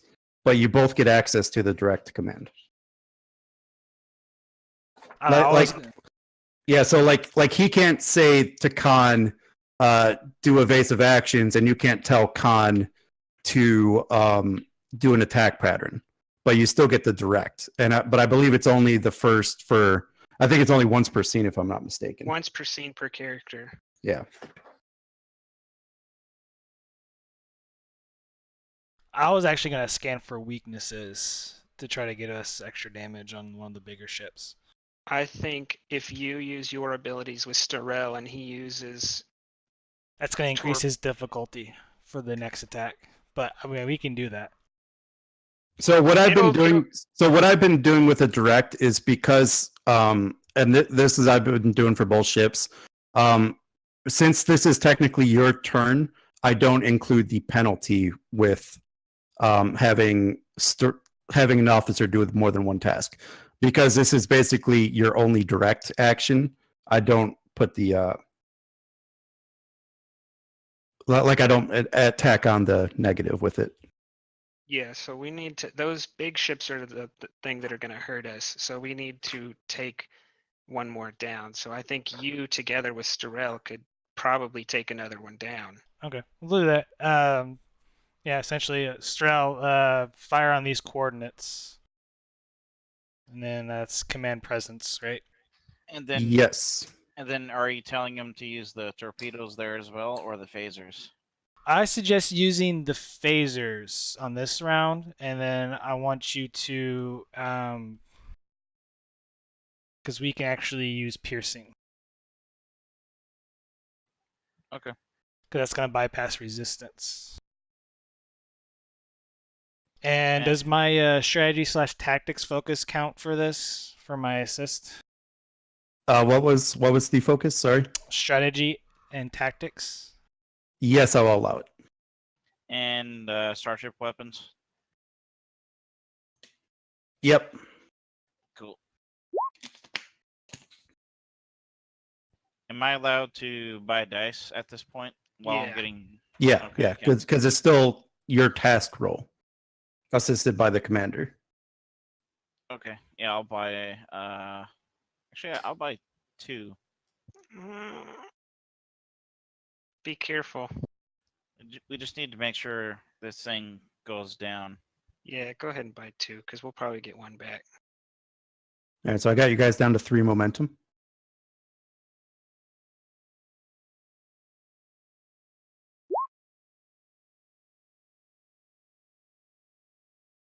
What was the difficulty? It's 3 because of the evasive maneuvers from the con, and I'm just going to bank that threat. But we get all the momentum back. Right, and then you still got the. So you got 1 extra, and then you got the from the ship. Okay, for the extra. Okay, so you're gonna want to use 2 momentum. The game's piercing on this. All right, hold on. Let's roll the ship's assist before we start Right. figuring out how damage is going. I'll be right back getting some water. What's the ship's assist? Weapon security. I got it. Okay, perfect. All right, so right now you guys have 8 momentum. 2 floating needs to go towards adding piercing damage. So And that do your weapons have versatile too? For phaser. yes. Okay. Yes, versatile too. Okay, so basically, you guys get that. So since you have versatile 2 and you hit, you get 2 bonus momentum to spend for the Starship Combat Momentum Spends table. So you get 2 for that. And then you also have technically 8 momentum that you're going to lose 2 at the end of this. So essentially, you got 4 bonus momentum sitting there that you guys can pull from. Okay, so 2 for piercing and 2 We for we extra could- damage. Yeah, we could do the extra damage as well. Let's do that. So you guys can buy penetration.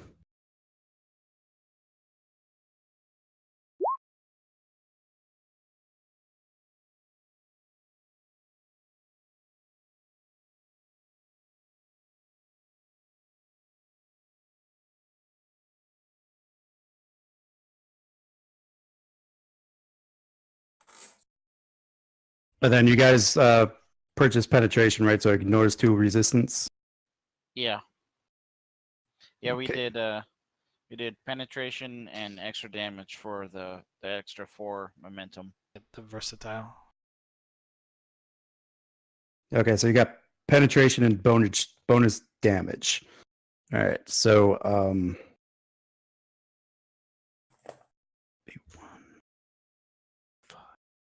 so right now I got you guys at 6 damage. Yeah. The 2 other bonus momentum spent on the versatile that should add 2 more damage as well. So should be 8. So the damage currently is 6.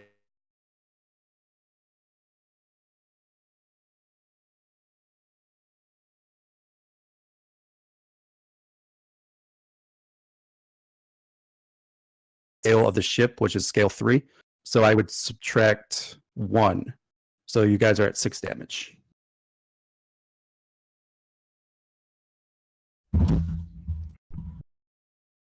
Oh, so we're actually just slightly bigger than these things. Right. Because you're shooting the larger ship, right? Yeah. Yeah. So, but you guys still do have 2 more momentum that's gonna go away.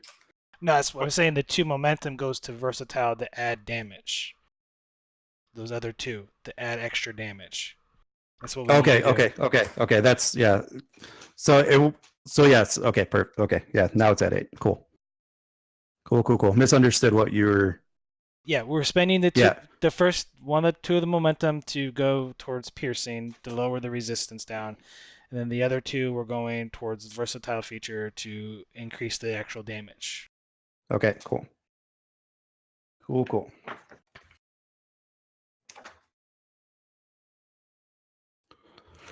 Yeah. So you guys do get a good hit on one of the ships as you guys hit. Let's roll a system really quick.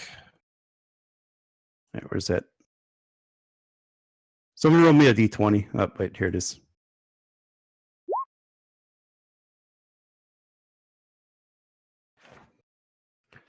Ooh.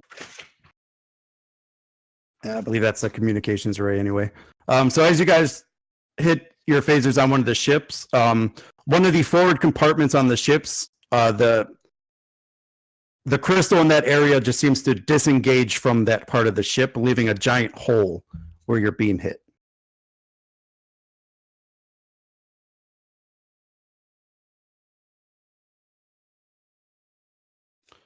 And then we'll turn back to the crystals.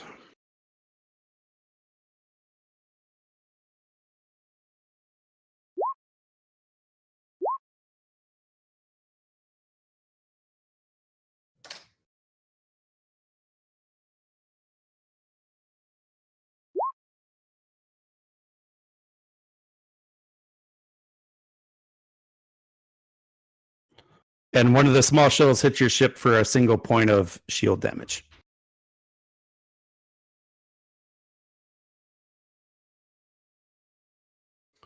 Oh, I think 2 of us may have removed his shields. It should be at 5. Because we were at 6 and then we lost 1.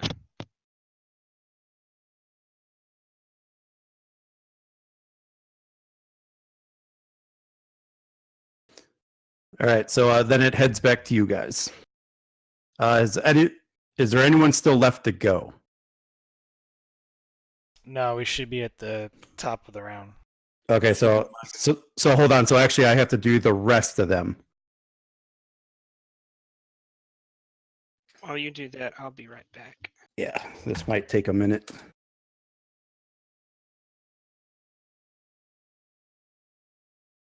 Two, 3, 4, 5, 6, 7, 8, 9, 10. So I got to do this 10 times.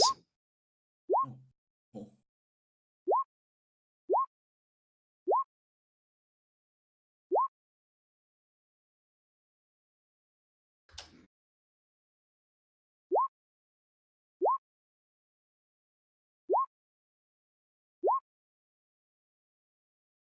6,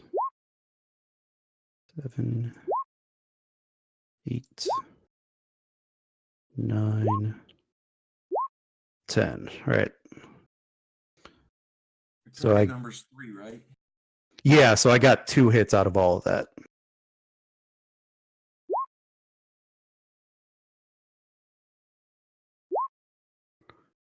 But no damage. They just kind of hit your shields, and the shields laugh at it.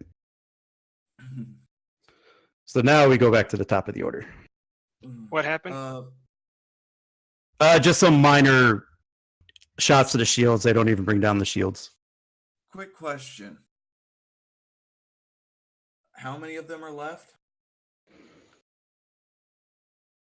6, 10. There's 15 left, and only one of them are damaged. Okay, and they're all around us in a 360 degree at a 0 degree arc, right? Basically, yes. Okay. Can I do a mixture of evasive maneuvers and warp? I want to try the Picard maneuver.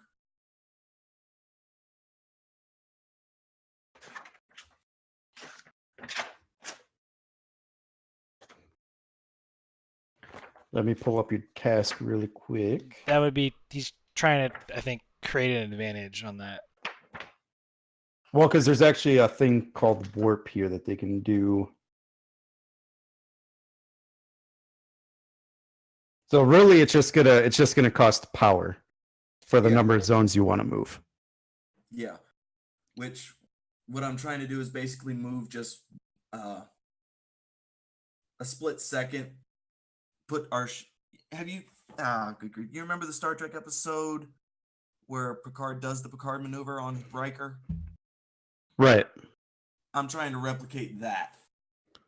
All right. Are you trying to move on one of the ships? Or are you trying to get out of the circle? Get out of the circle and get them all in front of us. Okay. Yeah. I mean, so you basically 00 Mark 18 or 00 Mark 90.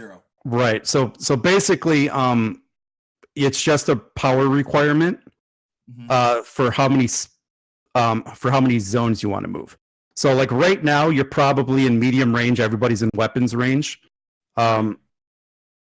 So if you were to spend 1 power, you would be close range with some of them. If you use a second one, you would be medium range from some of them, extreme range from others. And so it would be 1, 2. If you spend 3 power, you'd be in long range of the ones at the edge. And if you spend 4 power, you're going to be at extreme range from the entire group.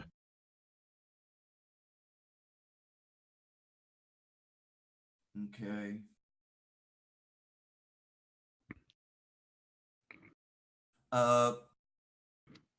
Basically, I want to put the ship, rotate the ship 90 degrees on its, what is it? X-axis. Okay. And warp straight down using 1 power, getting them all in one direction from us. Okay. Do you mean are you trying to fly the ship on the Z-axis or the X-axis? Let's see. Let's see. When you say Z-axis, Z is up and down. yeah, Z-axis. I'm trying to go Z-axis. Okay, cool.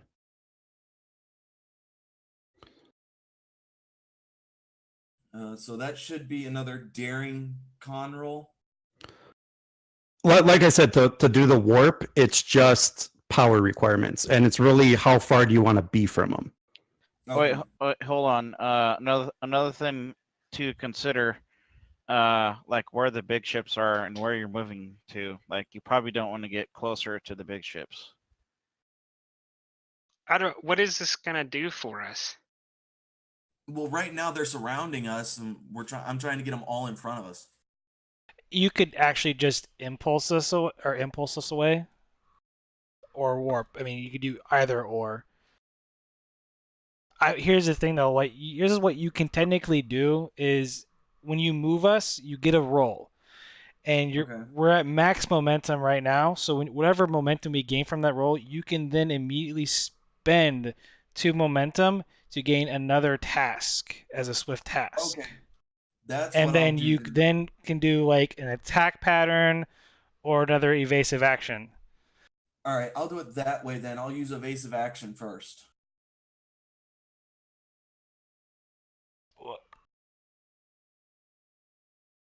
If you do here's the thing though, if you're doing the like small warp jump and you spend the power, you will need to, since we have the improved warp drive, roll 1 challenge dice. And if you roll an effect, we don't spend a power. I forgot to do that last time. Let me roll one real quick. Okay, so we're actually at 8 power. I forgot to do that last time. No, if you're going to warp, every time we go to warp, it doesn't count for evasive action and combat maneuvers. Okay, then I'll do evasive action right now, and depending upon how this works, I'll see what I can do for that. Focus and helm operations. Difficulty is 1. And I get 2. Assisted by the ship's, I think it's structure on. Nothing there. All right, so I got you guys at 8 currently. Yeah, and then Are you using the 2 floaters that you have right now to then use that as a swift task to perform Yeah. another task? yeah. Wait, was that supposed to be engine and con, or is it structure and con? No, it's Engine structure con. con for evasive Oh, action. okay. Cool. And that does decrease power by 1. D.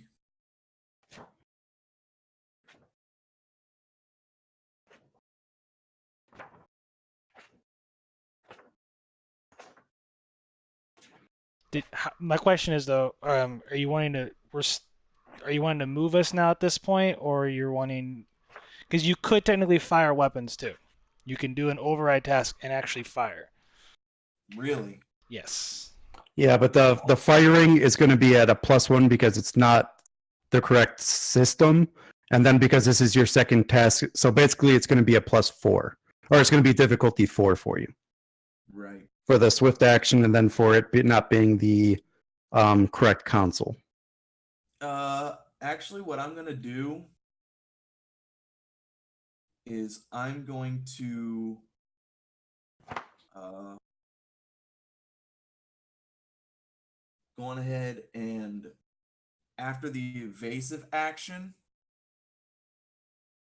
go on ahead and jump to warp on the z-axis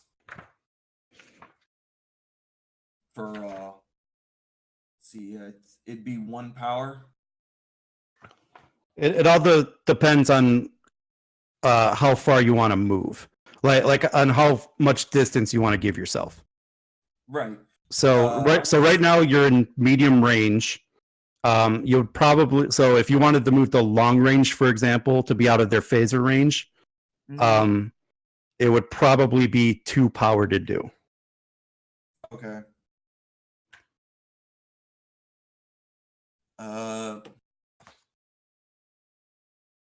Yeah, let's do that. And then, if you guys don't mind, I'll go on ahead and spend another 2 momentum for my talent Precise Evasion, which negates our increase to our weapons difficulty. Sounds good. That puts us at 4, Yeah. and we're going down a power to 6.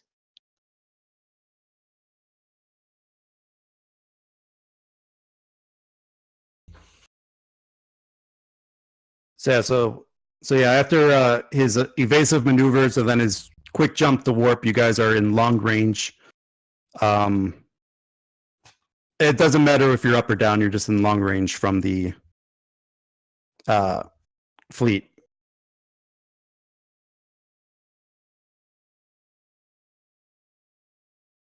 And whose turn is it? We'll jump to them. Let's see, what do I want to do here?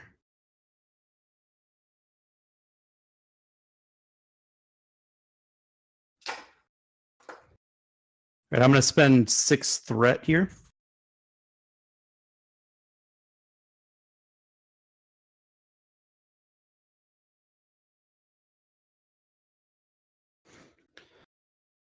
And the one that you guys, the biggest ship that you were able to hit is going to attempt to fire a torpedo at you. All right, so I got to spend 8 here, I would imagine, because of the torpedo.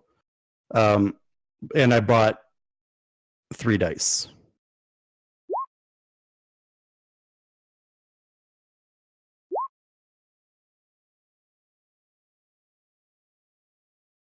And I believe 4 does it.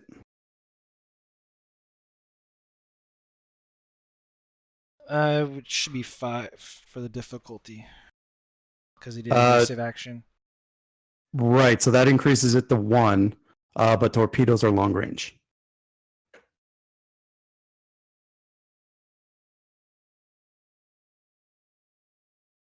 Because right, the evasive action only increases difficulty to 1. Only increases difficulty by 1, if I'm not mistaken. Correct. But That's the why I was elusive- trying.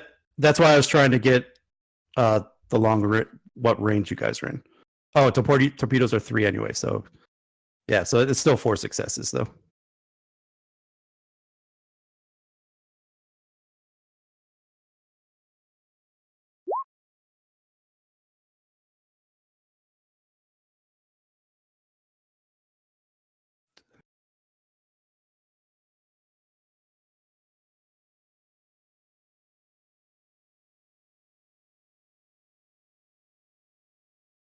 Where's that sheet?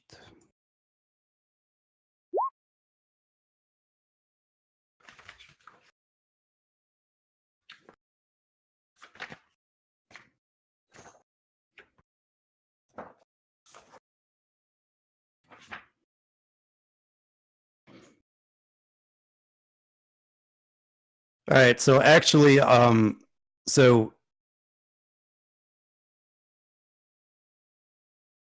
8. So you guys are actually going to take 6 damage here to your engines, which is another 2 breaches.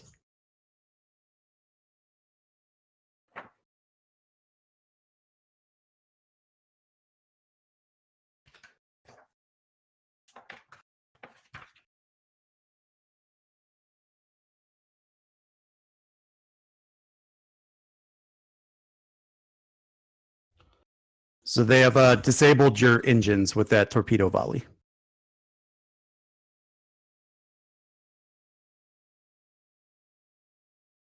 Not good.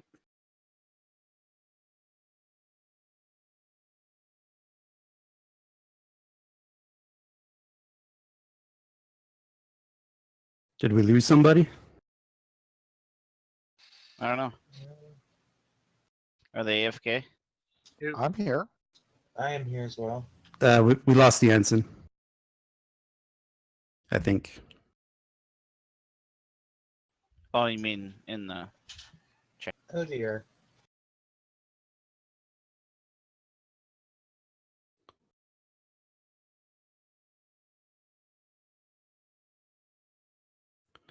So yeah, so it's going to move back to your turn, and your engines are disabled.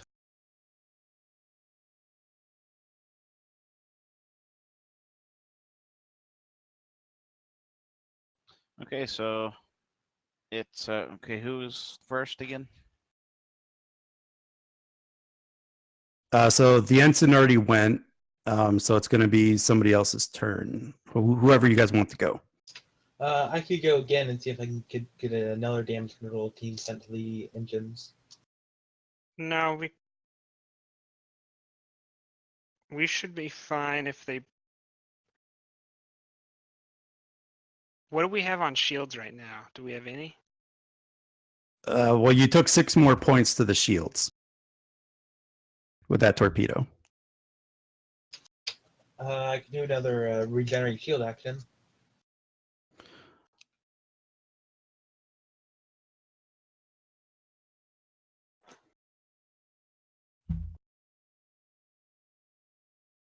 Yeah, why don't you do that?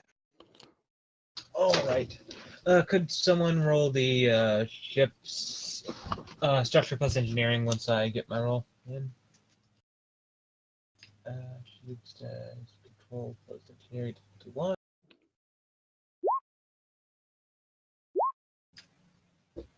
Boom. I already did the structure and engineering. Oh, sorry about that. Did I get any momentum through that? What was the difficulty?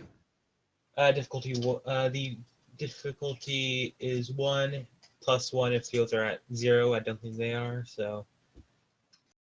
And the first starship task was the one for this roll. They are at 0. Okay, so that. Yeah, I still would get that. You'd still get 1. I could use that 1 momentum to have it regain 4 instead of 2. Why don't? Is it on? How much can you purchase? It's repeatable, so I think it's as much momentum as we have. Okay, so we're up to 2 now. And why don't you burn 2 to get us to 6? Make it. It is done. We burned the 2, so now up to 6.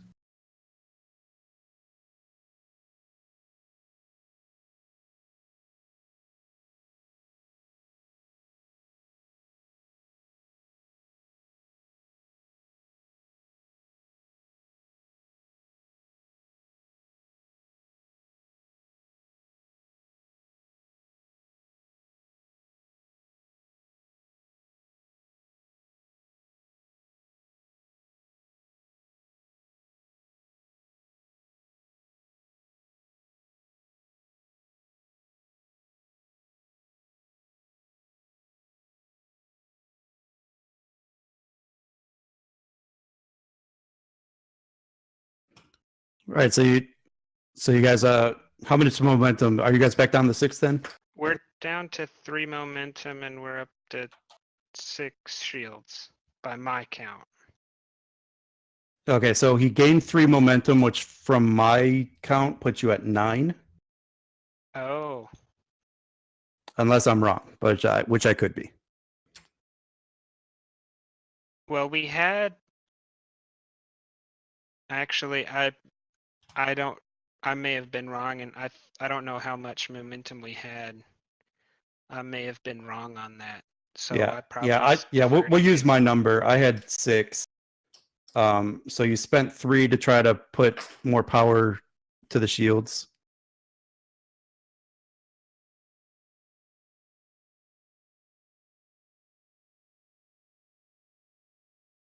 So we have 3 extra then, or So I got you still at 6. okay.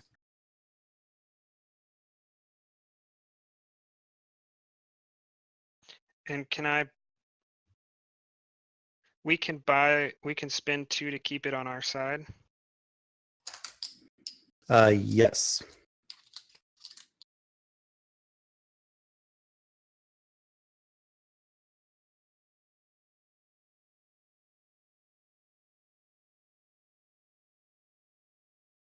Starrell, why don't you buy 2 to try to go ahead and knock out one of the other large ships?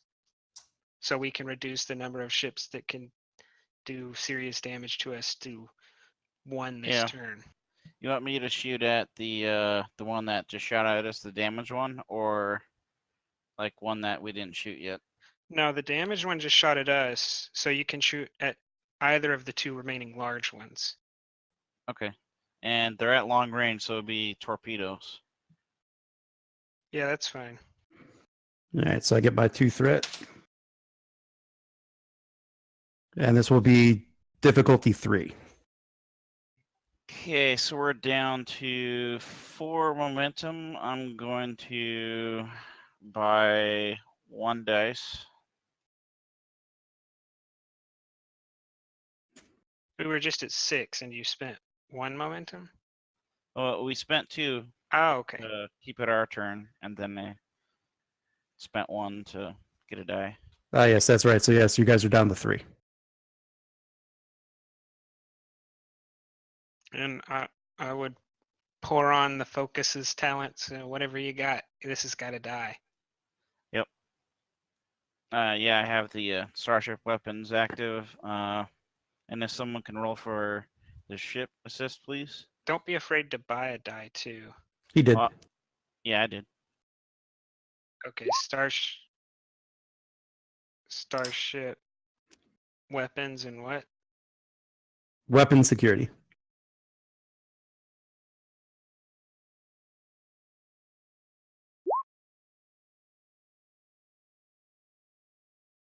And the torpedo misses the ship.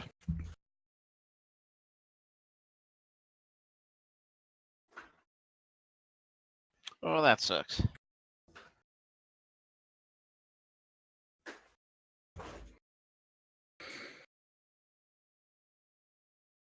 And your engines are still disabled, if I'm not mistaken. Yep.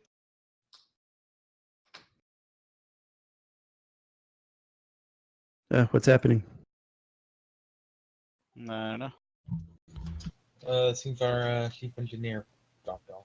Yeah, he said his headache's getting worse, so he's going to drop for the rest of the night.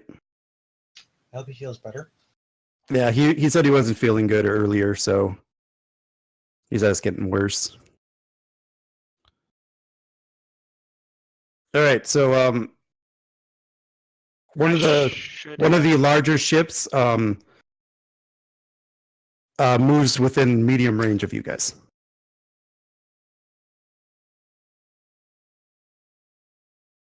Is that all it does? Yes. Okay. Then I'm going to take over and I'm going to attempt to shoot at it.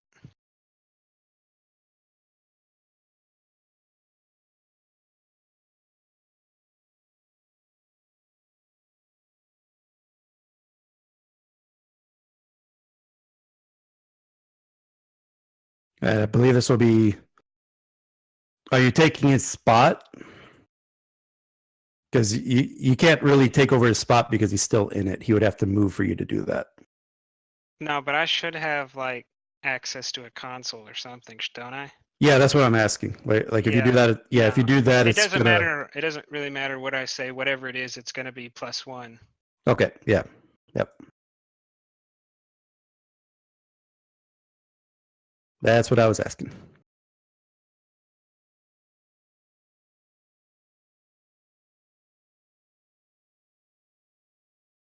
And then I will be using phasers.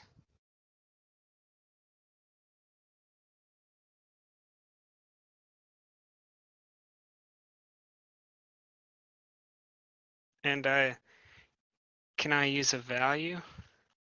What would be the value? I want to use our duranium wall because I'm fighting right now to protect citizens of the Federation. And I believe that I'm what stands between them and extinction. Yeah, go ahead.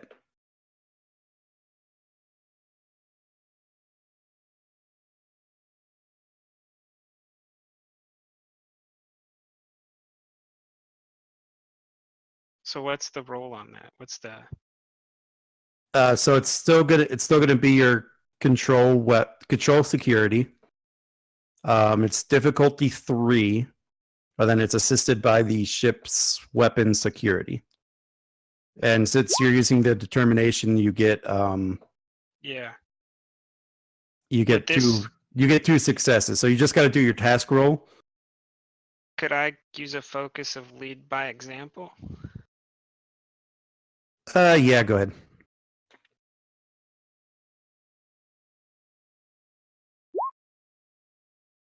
Oh shit.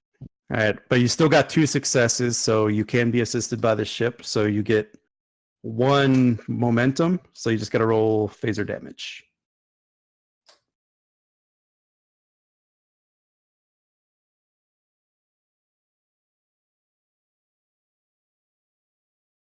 What is that? A challenge dice? Or Just on the ship sheet, there should be your phasers with the little thing on it. Just gotta push that button.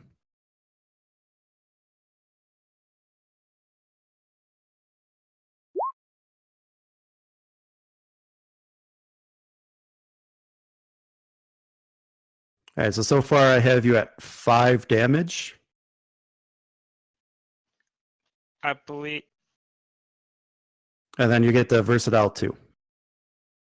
You can spend the momentum gained from the versatile to Yeah, I'm gonna change all those effects to damage, extra damage. I'm gonna let the commander explain how we're gonna do it because he understands better all the versatiles and whatnot. I don't clearly understand those yet. Okay, so you have a couple choices. You can do vicious, because all those effects will add 4 more damage to it. Let's. So what on the combat table gives you vicious? Because I don't think you can get vicious with that versatile too.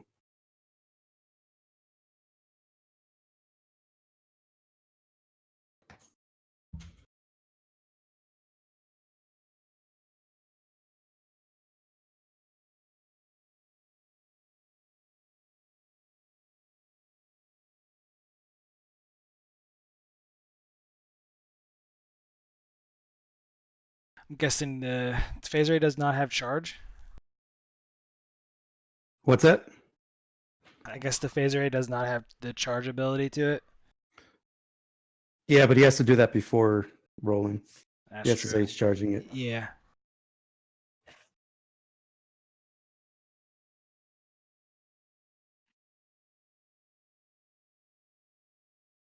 So what? So versatile will let us So I mean, spend for damage, won't it? so the only thing you can do is you can add 2 extra damage to it with the momentum, or you can do the penetration.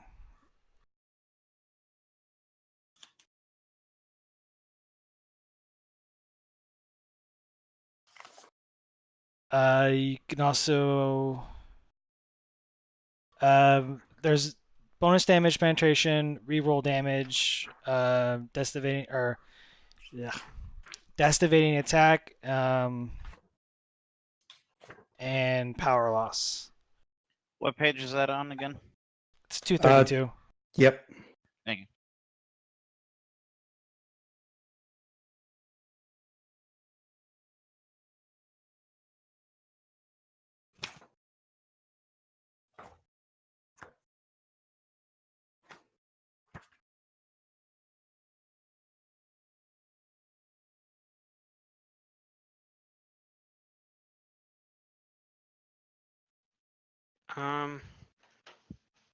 Then I will spend. We don't know how much. We don't know the strength, like we don't know how much damage the ship can take before being dealt damage, right? We don't know the resistance of those ships, do we? They're scale 3. That means they have 3 resistance. Yes. Then I'll buy 2 dice. I'll do. Can we do penetration 2? Yeah, so it'll cost 1 of those to ignore 2 of the resistance, so then you still get 1 more bonus. We're at 7 damage right now if you do 1 for penetration. Right.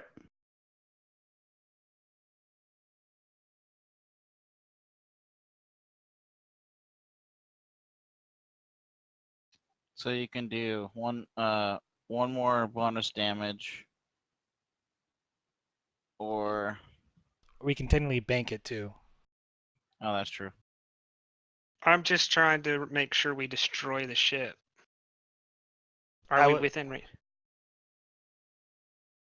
I would just do the bonus damage because that'll give us a total of 8 damage against it. Doesn't matter if you do penetration or bonus damage, it's still going to come up to 8. Yeah, then we'll just do bonus. We'll just do bonus damage and put in 8 damage. All right.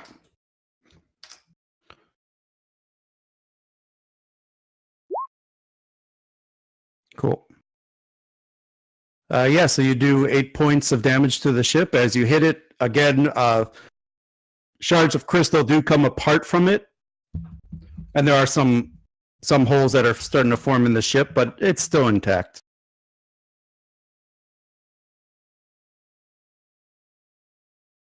Oh, 1 second.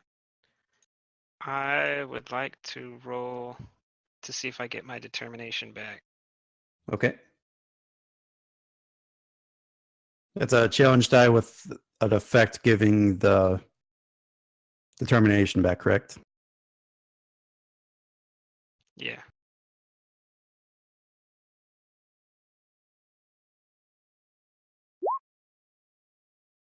And you got it back.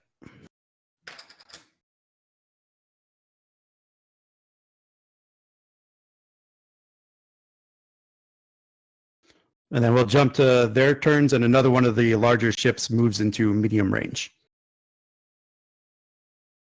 Have me and Starell both gone?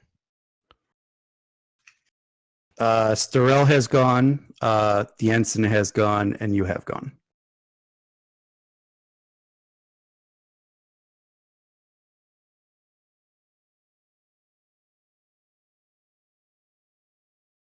What do we want to do? We could probably have, I mean, we could have someone repair something. We could have someone do something to our shields. We could have someone do something to our power. Or we could have someone take another shot and maybe destroy one of the damaged ships. Have I gone this round? I cannot remember. No, you haven't. I could do damage control or regenerate shield if possible, if needed. What's our power at? Yeah, the shields take power. The damage control does not. And remember, you guys shot twice more, so it should be 2 less unless you guys were keeping track of it. No, I'm changing.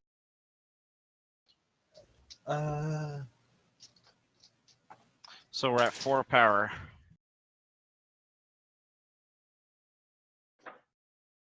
I could see if I can generate some power.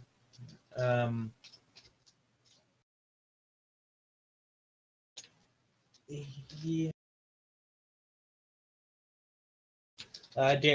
Daring or control plus engineering difficulty 2. And on success, the ship gains 1 point of power plus 1 for each momentum spent. I could do that if needed for the ship. Or would you guys prefer shields or repairs?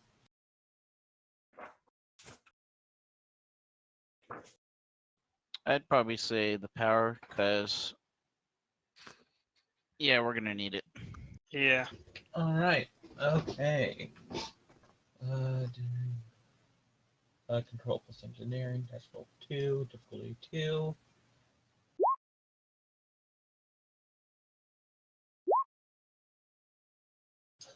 Did it roll anything? On my screen, I got you at 2 successes. Okay, yeah, it's not doing anything. Oh, I realized I was scrolled up so far. Just take the first one. It didn't make a noise, and I assume it didn't happen. I was just scrolled up really far. Yep. I'm a dumbass. Yeah, both of the rolls got you 2 successes. Oh yeah. So. If we want to spend some momentum, if we have any, we could regenerate more power. But as it stands, we only have 1 power regenerated. I'd spend 1 momentum. What are we at right now? Just so I know I have the right number. Oh, we're at 4. Yeah, let's spend 1 and bring it up to 6. All right. How much momentum did we gain off that? None. None? Alright. Was the ship supposed to roll? No. Yeah, no. For power management, we're at power from 1 system to another. Task varying power control plus engineering difficulty 2. It can succeed at cost. On success, ship gains 1 point of power plus 1 for each momentum spent, and that which is repeatable and can exceed the maximum. Complications are up to the GM.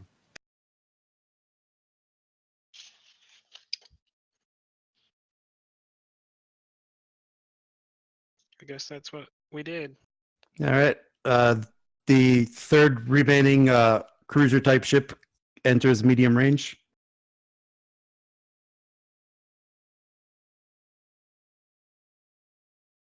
I'm gonna suggest that you, Commander, pull out all the stops to try to destroy one of them.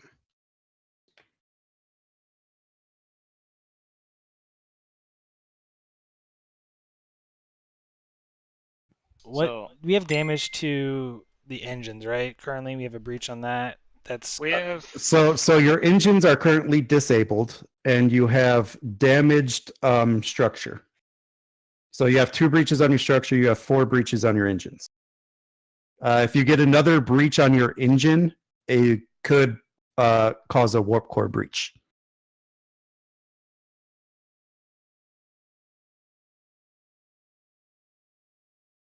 I'm really thinking we need to like get out of Dodge.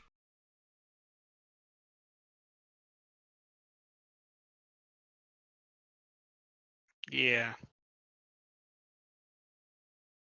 I'm assuming we can't even go to warp right now because of the status of the engines. You are correct. All right. Let's use the engineer to undo that then. And he's the one that's disconnected, right? Well, we Yeah. can still use his sheet. Right. I mean, Yeah, it's so- still yeah, since- technically down there. Yeah, since he was here, I'll let you guys use the sheet for him because he had to knock out because of his headache.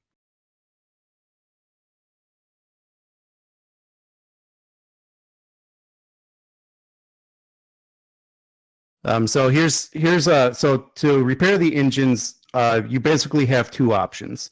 You can either attempt one difficulty 5 task, or you can attempt an extended task with work 10, magnitude 3, resistance 2, difficulty 2.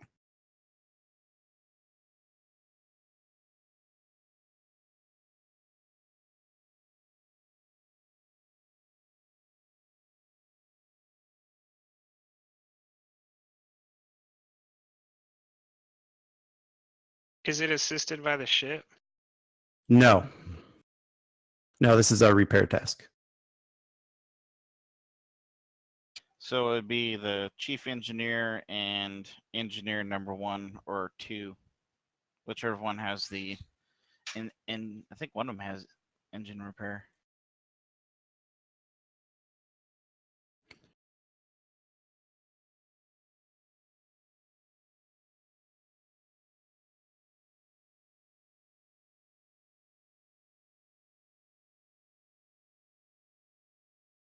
I'm thinking we could probably succeed at the task 5 looking at the engineer's sheet.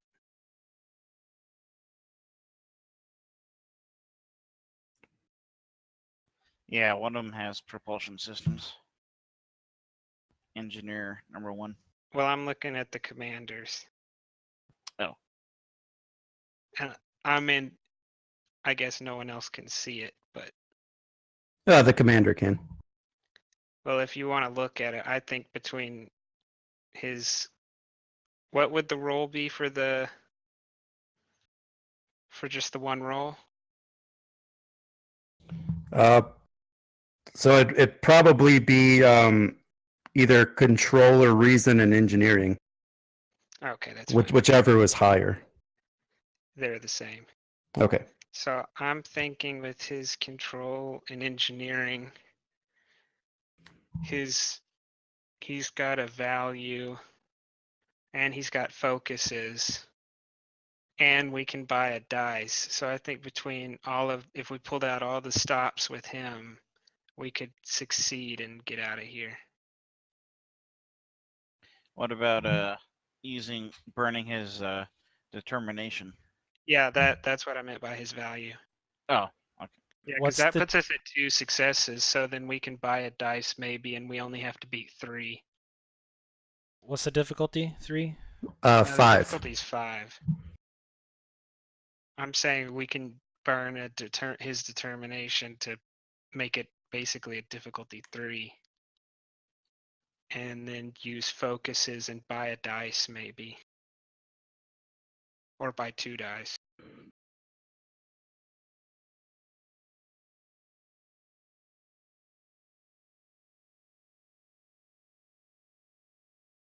Yeah, I think it's a good idea. Okay, so engines are disabled? Correct. Okay. I was looking at the damage like, wait, what? Yeah, you guys took 4 breaches on the engines. And you guys are scale 4.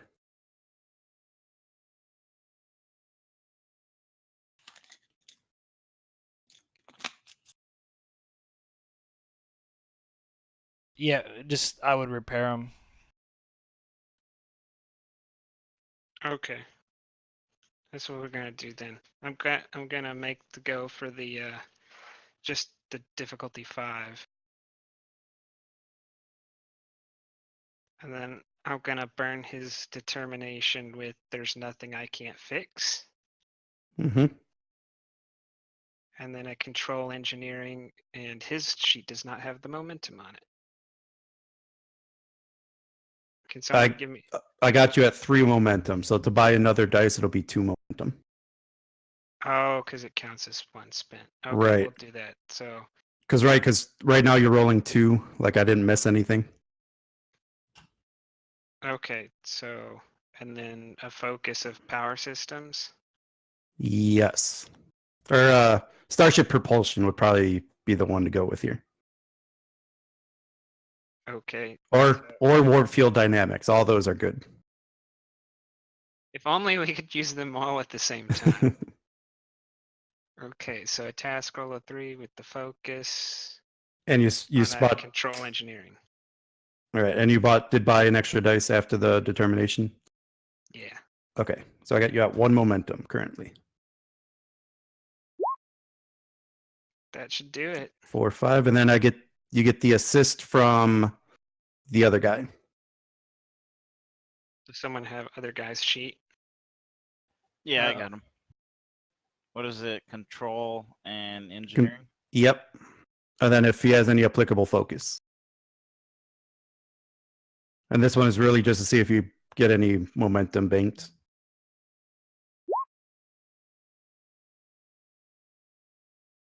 Or he just rolls a 1. Cool.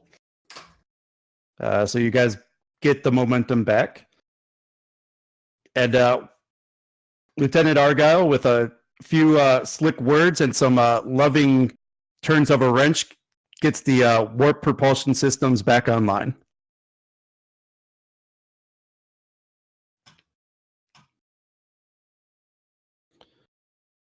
And then one of the smaller ships enters medium range. And then I'll be back to you guys. Is that back to the top, or are we? I haven't still- gone yet. Okay. I'm gonna warp us out of here. Engage. Okay. So you guys go to warp, and the scans of the area do show that the crystal ships are pursuing.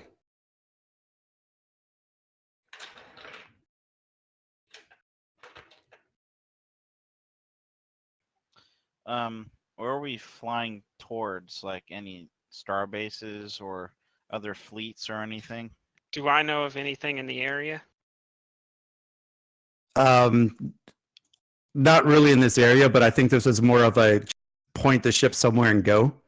Well, then we're gonna point it at Narendra.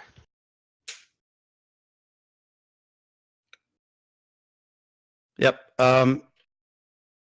So the ships are pursuing, and you guys do notice that your power reserves are starting to dwindle, and the command and your chief engineer calls up and says, if you don't drop out of warp, you'll tear the ship apart.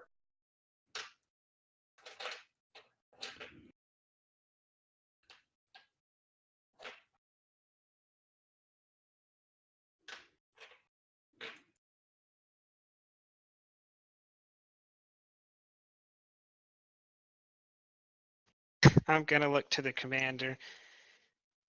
Commander, Yes, Captain. it seems like our hands are tied. It seems like we can run and die or fight and die. Can we do Torque, do a quick scan for any nearby systems. Aye. What would the do I need to do the sensor suite roll? Anything that give us an advantage. Hold on.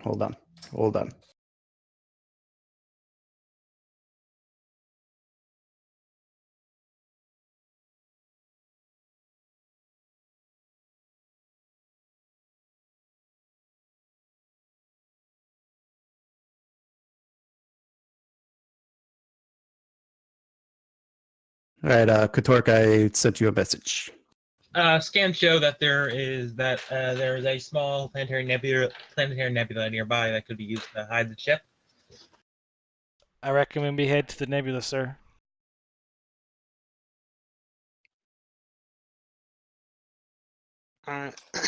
I'm going to ask the engineer if we can make it to the nebula.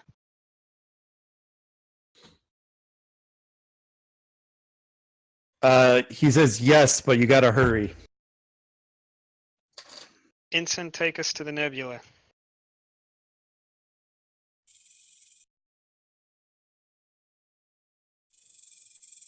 Yes, sir.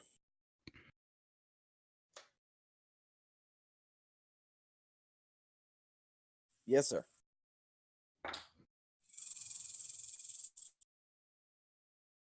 And you set a course to the nebula, and you drop out of warp right outside the nebula. And tactical scans are showing that the ships are inbound. Take us into the How nebula. much? I was fixing to ask how much power we had left. You're out. Oh dear. In that case, I look at the captain and go, helm controls are dead. Thrusters. Ensign, get out and paddle us into that nebula if you have to. Does someone need to get out? Does someone need to get out and push? Open the shutter blade doors. Explosive decompression. I mean, we don't need that. We have the thrusters. He can push us in. Yes, but the explosive decompression plan is more fun. Can I do them in conjunction, like the thrusters, and for a short to get us up to speed, and then like the explosive decompression to Like you're not that far that the thrusters couldn't get you into the nebula and still maneuver you through it. Okay. Because I believe the thrusters do not require power, if I am correct. Correct. If you're just doing a moving task, it requires 0 power. Okay. Right.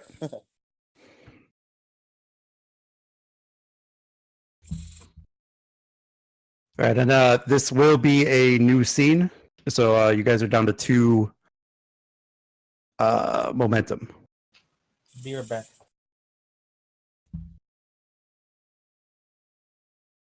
Who left? Katork? Oh, Katork. Okay.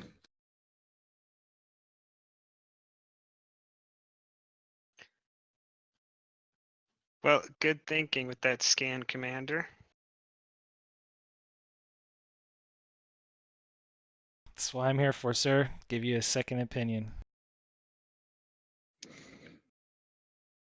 All right, and so I'll just jump as you guys enter the nebula.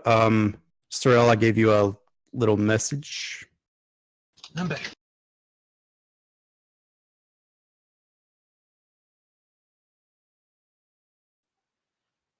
Captain, due to the denseness of the nebula, the targeting sensors are out of alignment.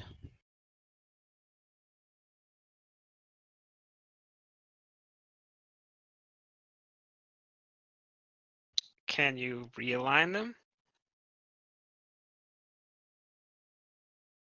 I don't know. Can I, GM?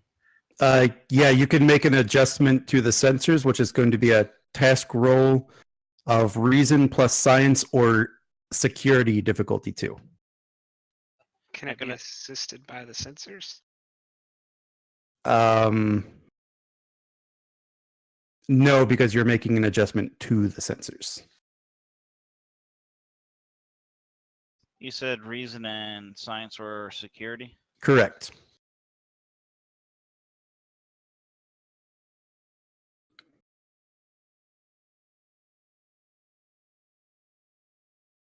Can I apply my situational awareness or quick study for a focus? I'll let you use your situational awareness or whatever that first one was.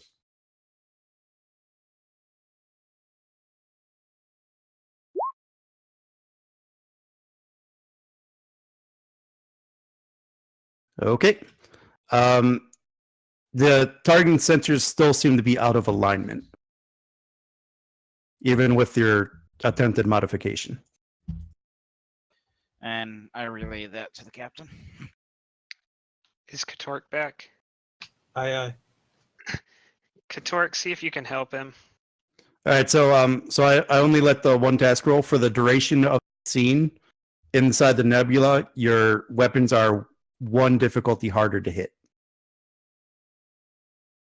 What would be the roll for helping? I don't think. Oh. He already did the roll. Oh. Plus, we don't have power, so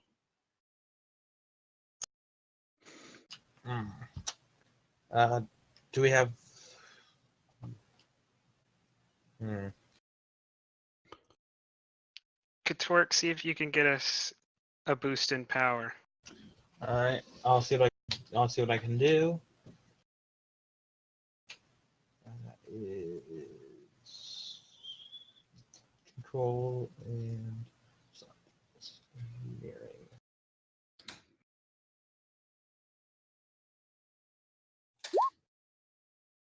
Nope. That's difficult. It's difficulty 2, and I got 1.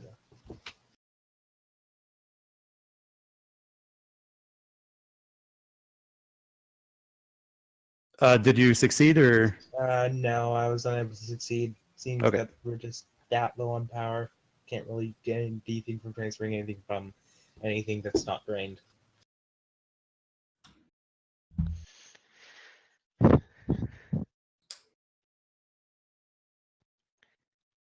Well, Ensign, then take us deeper into the nebula. We'll have to try to lose him here.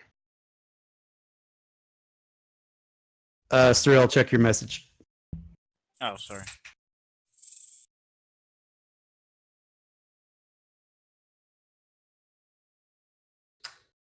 Captain, the Crystal Fleet dropped out of warp outside of the nebula. Continue to monitor them. I'm on it, sir.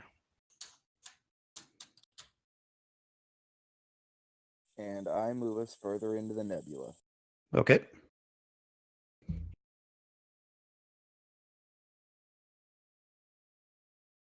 Is there any other task rolls you guys want to do?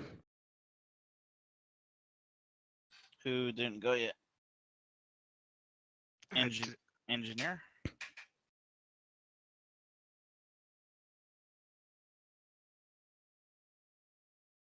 I'm not sure what he could do. Power. Yeah, power or fix some of the damage. Power, shields. Oh, I didn't know we were going to get to re-roll that. And yeah, we'll just put him on power.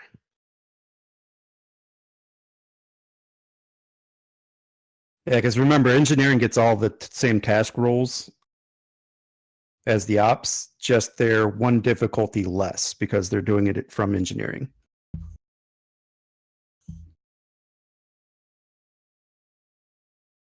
What's that going to be?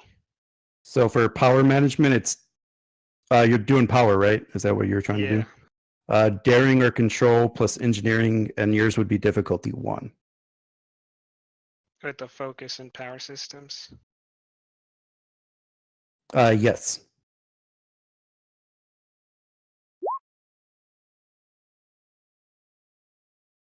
Okay, so you bank a momentum.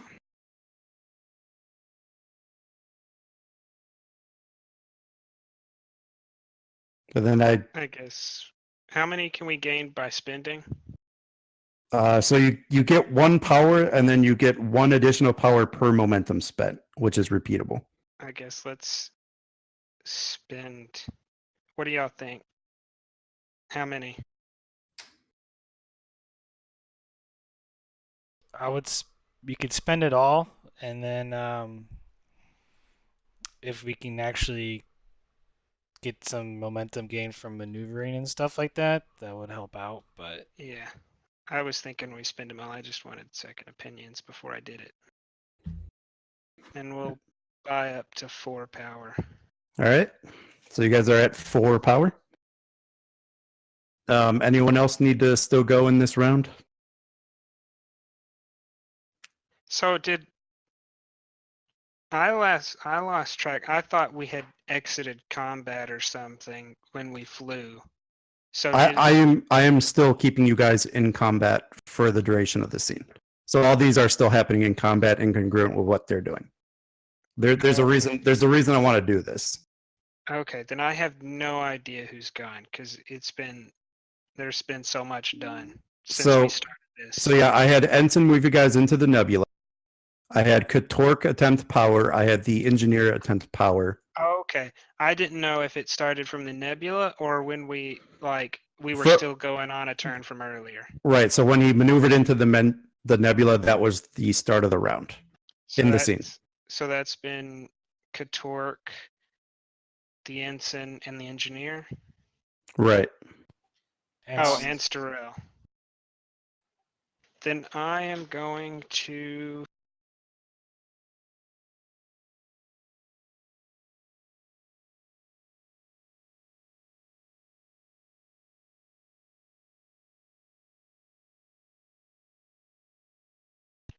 I think I'm going to do a rally. So I'm going to use presence and command with a difficulty of 0. Okay. So presence command difficulty 0. Can I use lead by example? Yeah, I think that might apply here.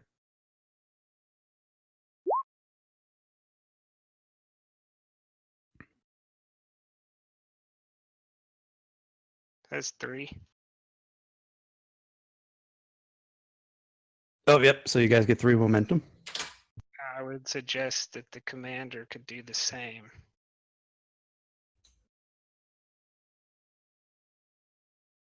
Can I do the rally? Yeah, because you're not going against what the captain did. So like so like with rally, you're trying to like inspire, get everybody, get their nerves from fraying, get them focused. Okay. I think you can basically do everything I can. You just can't contradict me. Right. Yeah, I mean the paragraph right under rally explains that the commanding officer cannot take actions that would contradict but can otherwise make use of the commanding officer task, making the ship more efficient in a crisis by spreading the captain's workload. That's the paragraph right after rally in the commanding officer section. So you can do all of these tasks that are the same as the captain. I'm just not used to playing with EXO and CO on the same scene. So Right. can I use empathy for this as a focus for a rally? Yeah. Because probably people are afraid for their lives and stuff. I could get down with that.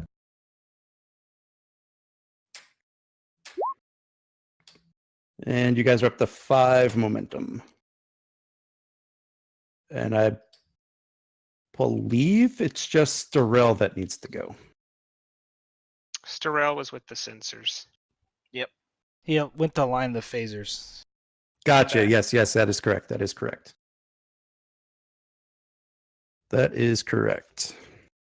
Yeah, I was going to take a pop shot, but I did the scan. I was like, damn it.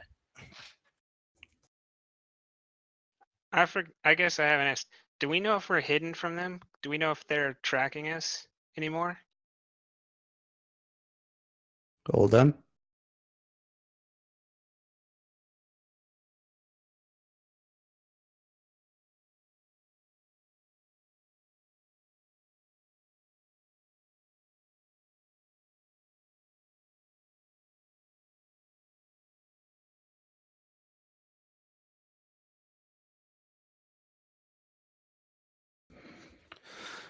All right, Starell, check your scans.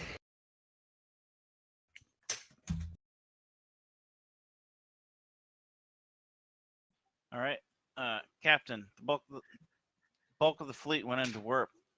3 ships are entering the nebula in a search pattern. One of the cruisers and 2 fighters. Is it one of the wounded cruisers? Can I tell that?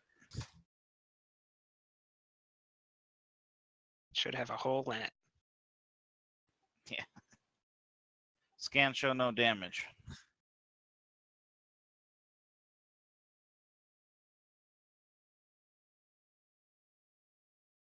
but they appear to be in a search pattern. Yes, sir. So it means they probably can't see us. That is correct, Commander. However, they are sending 3 fighters at us, so we will not be able to outrun them. 1 cruiser, 2 fighters. Oh, right, yeah. 2 fighters. Well, Starell, I think a full spread is in order. Targeting now. Keep in mind, Commander, sorry, Captain, I will not be able to accurately fire within the nebulae. 1 second. Hold that thought. Holding. Yeah, I'm gonna use follow my lead with him. That way I'm gonna spend a determination to assist him with my presence and command, and then you have momentum to burn. Because he just said it would make it 1 more difficult, so is that a 3? Depends what he's firing, and these are in long range. Can you give me the task roll on torpedoes at long range? So it will currently be a 4.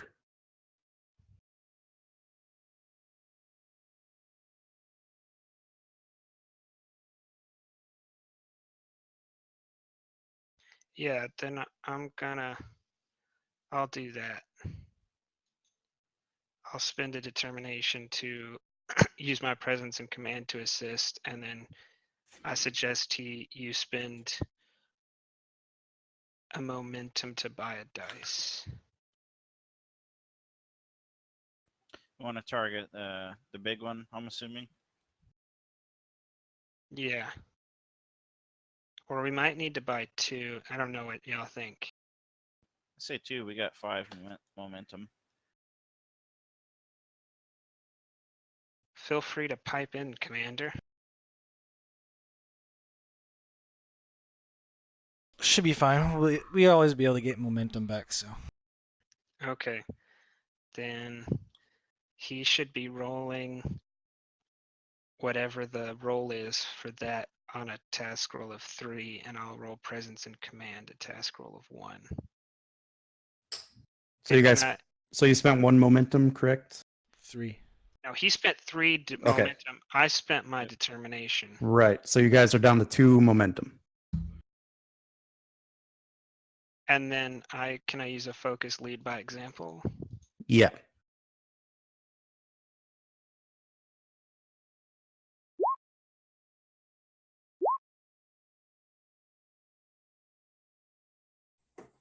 Damn. I need the ship's weapons and security. I think the... Oh, right, yeah. I will bank the threat. So you guys get 4 momentum from that. And then go ahead and fire torpedo damage.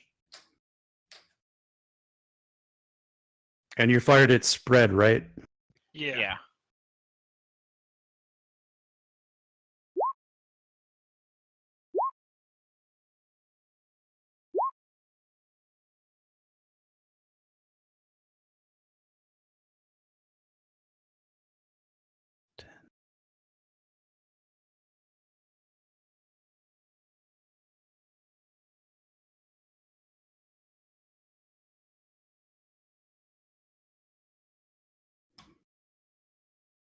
That should blow it up, question mark.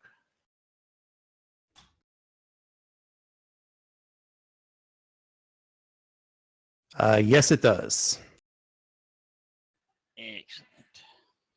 So your torpedo spread targets the main ship, and your scans show it disintegrating into millions of tiny crystal pieces. Okay. Can I roll my challenge dice to see if I can get my determination back? Do you get to do that every time, or is it just once per game?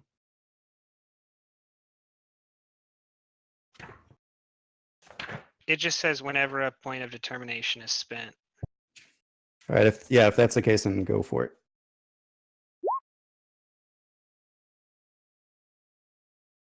No. Do not get it back.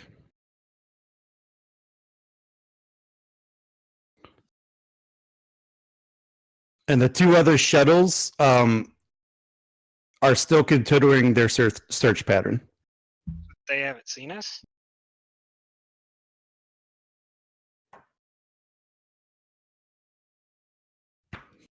Then I also will attempt to shoot one of them with phaser. Oh, we're at long range, aren't we? Correct.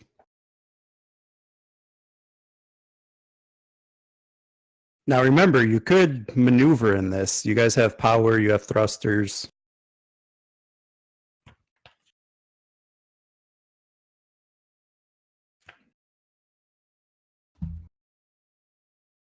So wait, which ship did we take out? We It's the took big, out the big one. I'm thinking we're just going to try to amp up the shields, amp up the power, do any repairs.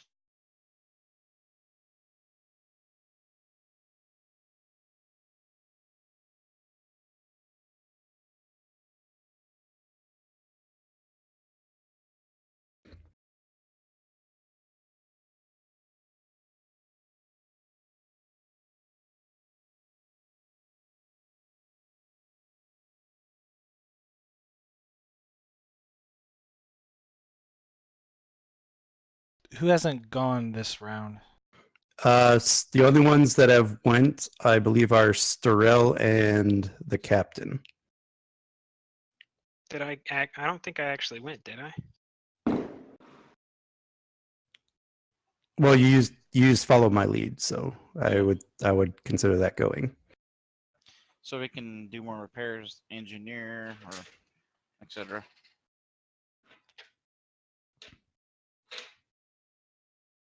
Huh. I would say we try to get more power or maneuver, one or the other. But we're at full momentum, aren't we now? Yes. Yeah, If we want more power, I could do a power management. Let's go power roll. management. All right, I can make that roll if needed. Do you want me to just buy dice beforehand with some momentum to just ensure that we get it? Sure. It's up to the captain. Captain?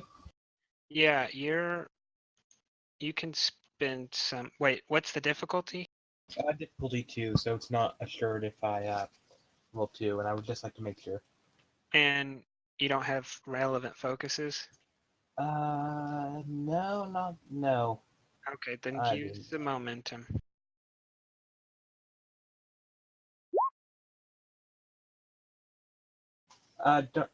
We also can use momentum to get up as much, well, pretty much as much power as we have momentum.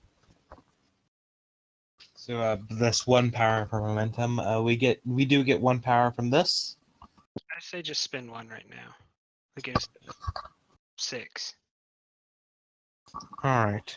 All right. So you guys gain 2 power and you have 4 momentum.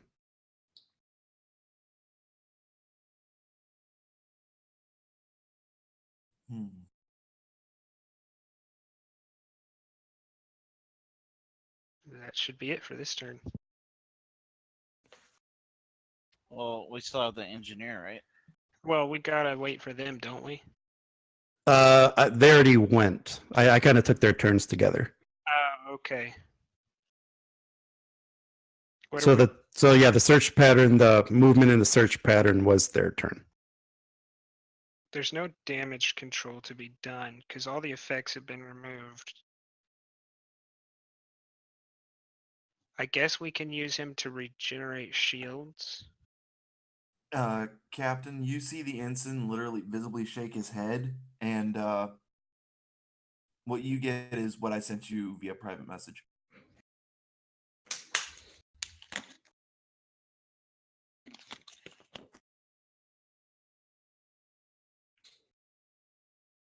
Okay, I will question. I don't know you well enough to communicate in your mind, so you'll have to tell me. I'll ask, Ensign, what is it? Just a stupid thought, Captain. Probably wouldn't go over well.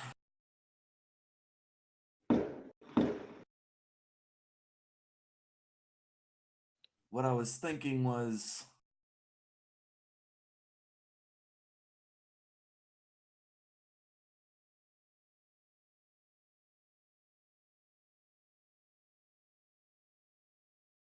if we, I think not, Ensign. yeah.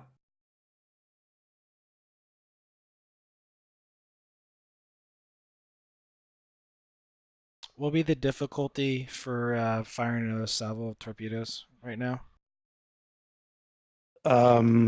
This would make it it'd be difficulty 5. Yeah, without a value and assistance, that's impossible. However, they are now in medium range. Oh, that's she's phasers. Someone can shoot phasers. So that would bring it down to difficulty 4 because it still gets the penalty for not the correct station.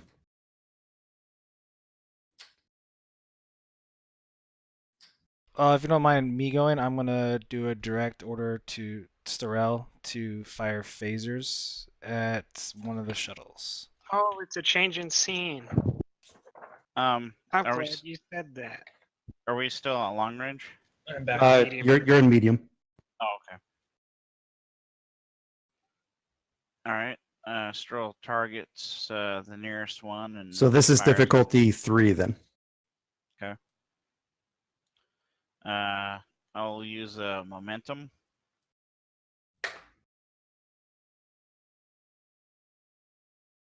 And the strategy tactics focus will help for my assist, right? Yes. Okay.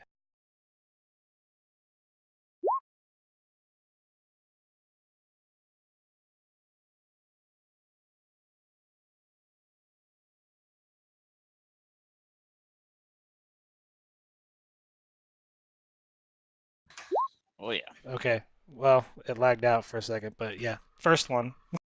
You know, And, the same. And I just need ship.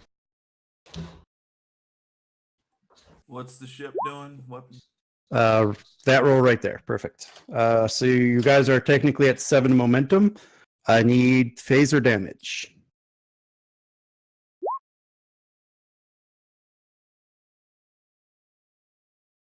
And then the extra momentum for wasting damage. Penetration.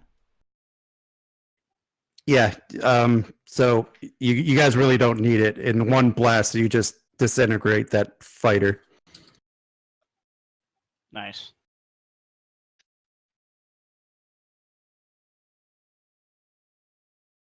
I'm gonna look at Starell and give a nod of like I'm tipping my hat to him basically. It's for our comrades.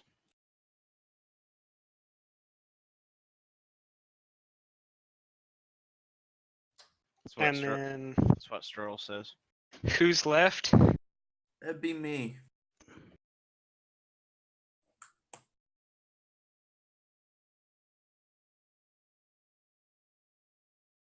I'm thinking because there's only one more in the nebula, the others more than likely can't see.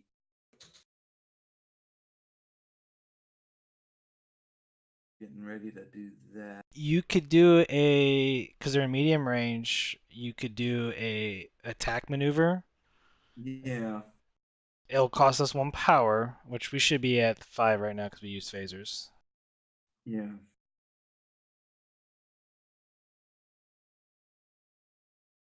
But that will reduce the difficulty for us by 1 on the Yeah. next time weapons are fired. Yeah. Let's do it.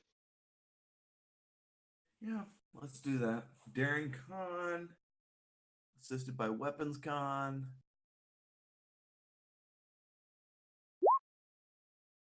Is that difficulty 2 or 3?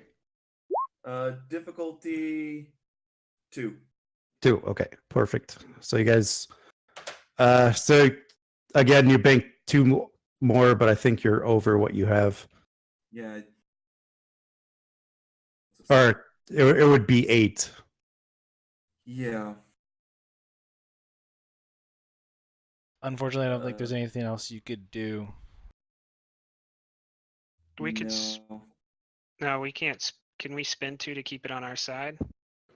Well, since everybody went, it kind of has to go back to them. Yeah. Okay. So keying off of the tracing back the phaser fire, the fighter tries to hit your ship. I'm going to spend 6 threat to buy 5 dice.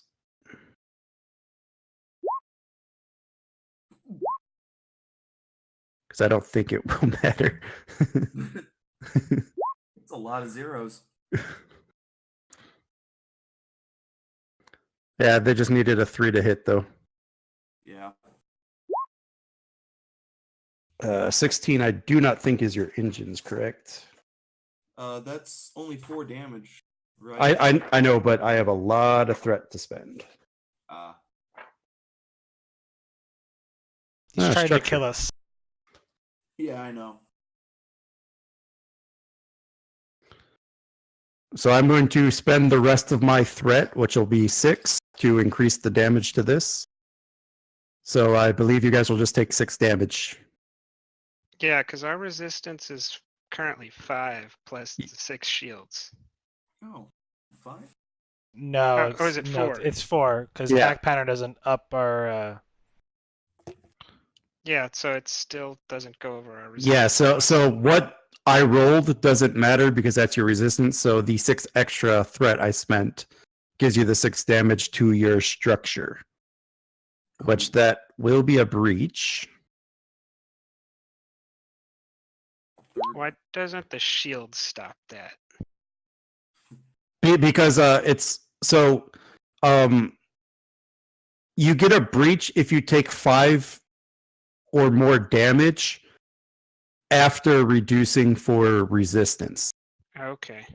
So so if and this goes both ways.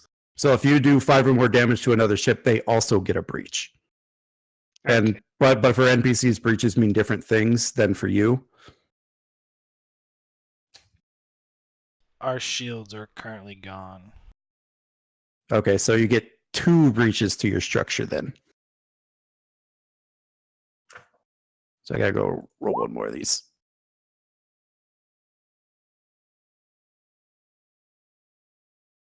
And I guess that technically disabled your structure, but I don't think it mattered.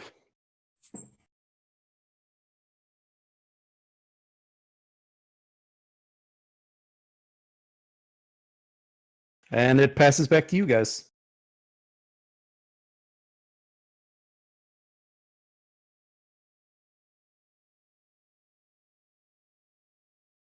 All right. I'm gonna shoot it with the phaser. Hold on a second.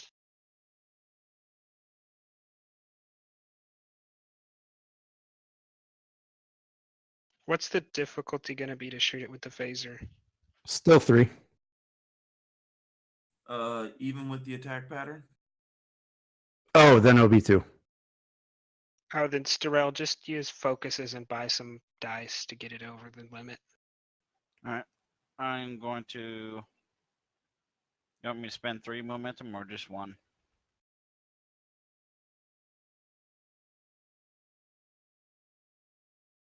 You're assisted by the ship, so just spend 1 and use the Okay. focus.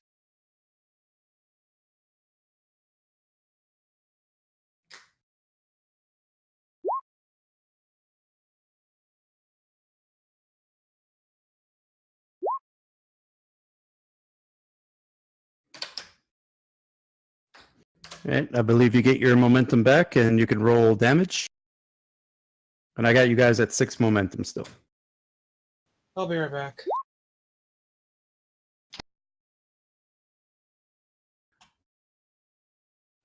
think we should Uh, spend. spend one for penetration and then bonus Yep. damage. Yeah, so 2. And the fighter is again blown away. And scanners are indicating no more enemy ships on the scanners. I walk over to Strel and tell him, "Good job, Commander." Thank you, sir. It's my pleasure.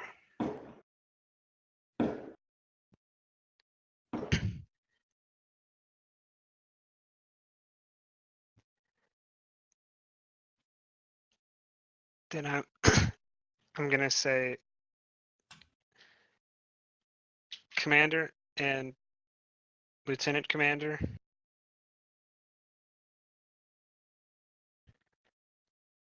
my ready room. Then I'm gonna walk to my ready room. Katork, work with engineering to try and get main power fully operational and our shields up. And then I follow the captain. Same. I'm gonna sit behind my desk and say, "Options, gentlemen."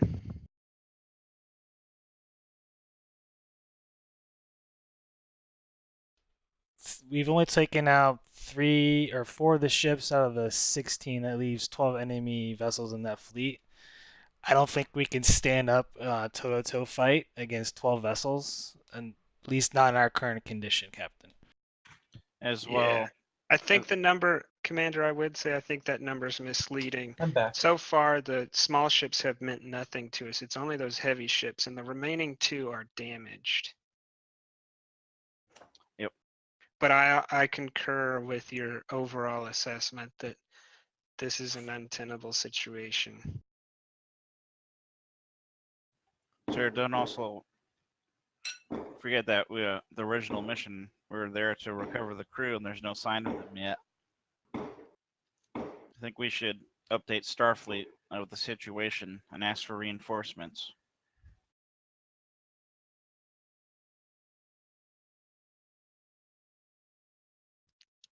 Yes, Lieutenant Commander. The question is to go back to Narendra or to stay here. I'm going to tap on my console to raise Narendra Station. And on your console appears Admiral Heppert. Captain, report.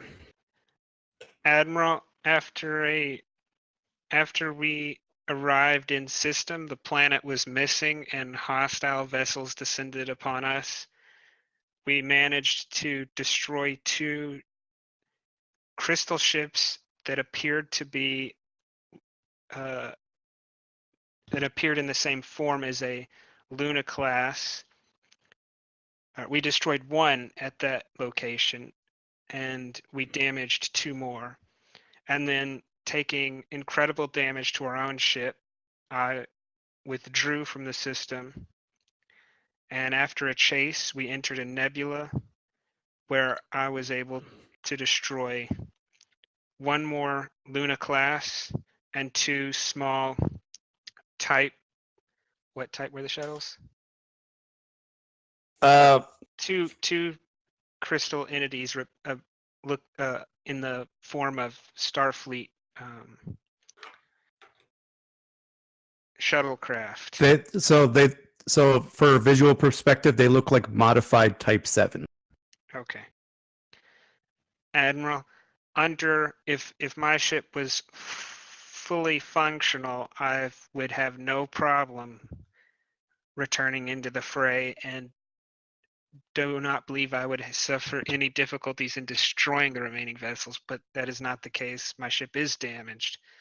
I do believe that with assistance, we could overpower them, but I would suggest whatever our largest asset in the sector is, if we have a galaxy at our disposal, or even another patrol craft, we should be able to destroy them so we can continue the search for our officers. And as the admiral's hearing this, she kind of puts her hand on her forehead and says, "The planet moved? How is that possible?" I can't confirm that it actually moved. I did not have time to eliminate the possibilities of cloaking or some other anomaly. Moving is probably a better suggestion than either of those, but I can't confirm that moving was the cause, Admiral. All right, Captain. Are you out of immediate danger? With all likelihood, that we don't appear to be in any danger, but like I said, there were ships destroyed in this nebula, so I will probably need to relocate to avoid detection. All right, Captain. Head back to Narenda Station for repairs. Judging by the shape of your ready room, it looks like you guys took a lot of damage out there. I will dispatch the Klingons to see if they can try to track down this planet and learn anything else about these ships. They have just been decimating us. We haven't even been able to put up much of a fight. You fared better, but we need to learn more information.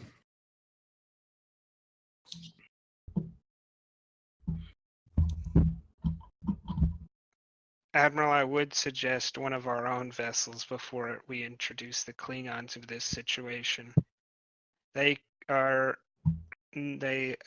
have no fear in using disruptors, and that could cause the death of our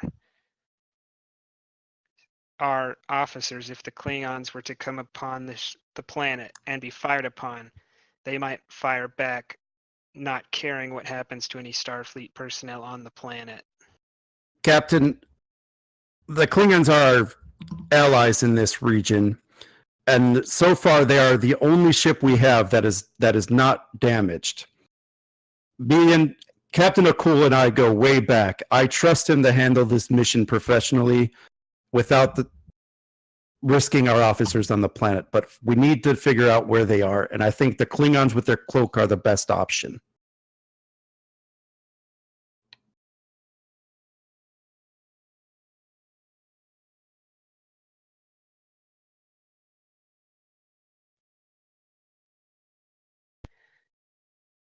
That sounds reasonable, Admiral. I would like if we could have our ship repaired. And if possible, I would like to join the Klingons if they would be willing to temporarily loan us a cloak. Unfortunately, Commander, the cloaking technology with the Klingons and our ships are just not compatible. We've been down this road before. And with the treaty with the Romulans, we can't even have a cloak. But in the meantime, Captain, head back to Narenda. We'll start repairs on your ship so we can get you back out there. Admiral Heppard out. And the screen goes blank.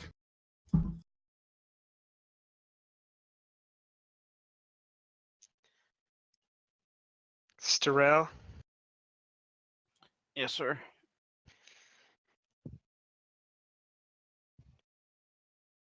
Why don't you take the bridge, take us to Yellow Alert, and take us back to Narendra Station. Commander, I'd like you to move about the ship, directing every able-bodied crewman in repairing the ship so that we can spend as little time at Narendra as possible. Yes, sir.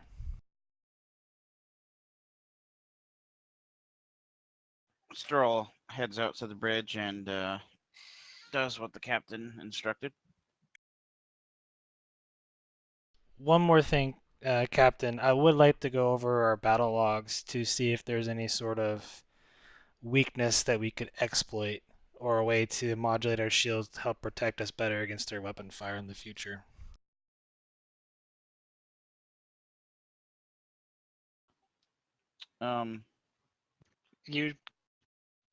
I would suggest that's a good idea, and I would put whatever officer you have that you think is best suitable for that. I could understand why Starell or the chief would be equally capable at carrying out that task. Agreed. I will inform Starell and Kotor to work on ways to help modulate our shields or even our weapons to be more effective against these aliens. Is there anything else you wish to discuss, Captain?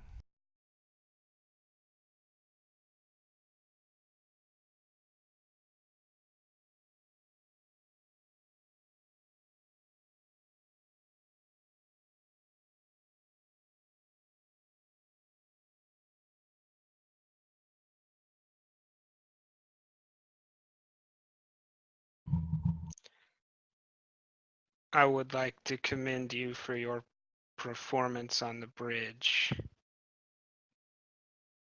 Other than that, you're dismissed. Thank you, Captain. And I walk out of the waiting room.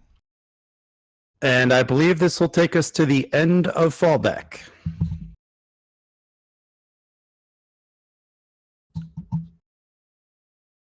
What did you guys think?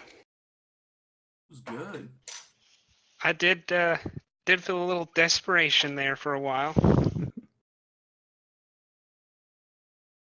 I had a fun time with my first shot there. Freaking blew it up. I like when we were in the nebula, I did feel like Starell was kind of like a wolf pack commander or something. He's in kill mode.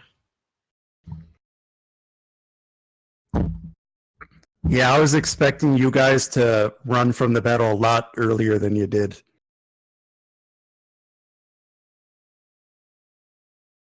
I mean, after you told us about the power, I was pretty much resigned to stay there and fight to the end. So yeah, is there anything you guys liked about it, didn't like, things you'd like to see change, things you'd like to do more in the future?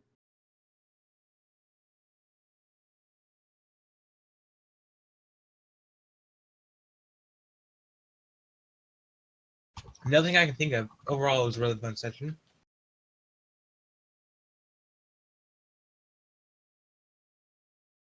So I did like the role play the ensign had with the engineer.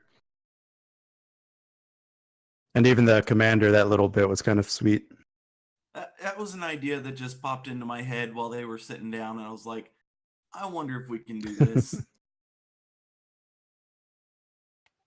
Yeah, that reminded me of what was that? That kid that grew up on the Enterprise, and he was flying those jets on the Next Generation. Not jets, but Wesley? yeah, Wesley. Yeah, that I was thinking about those craft. Like, if you could weaponize it, that would be one heck of a. Wait, those were those were like.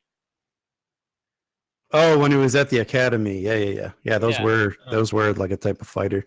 Yeah. I think those are Peregrine fighters, but Yes. Did we actually see those in combat in Deep Space Nine? Yep. Yeah, well, I think the Maquis had something similar to them. If not, they had peregrines of their own. I think they had both the Maquis and the Jaeger class. Or at least the Maquis Raiders. I forget what they are, but they aren't Mercury. Yeah. All right, but hey, let's go ahead and knock out the reputation before we get too ahead of ourselves here. So yeah, I'll start with the captain. Captain, go ahead and roll one reputation dice, and just roll the d20. Don't roll it off the sheet because of how I changed it a little bit.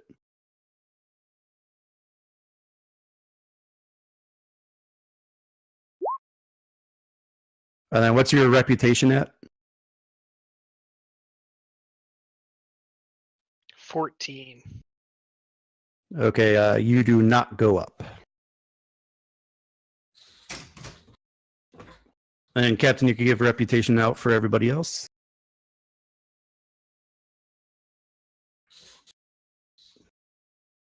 I'll probably say 1 across the board, except for Starrell for his excellent shooting. He can have 2.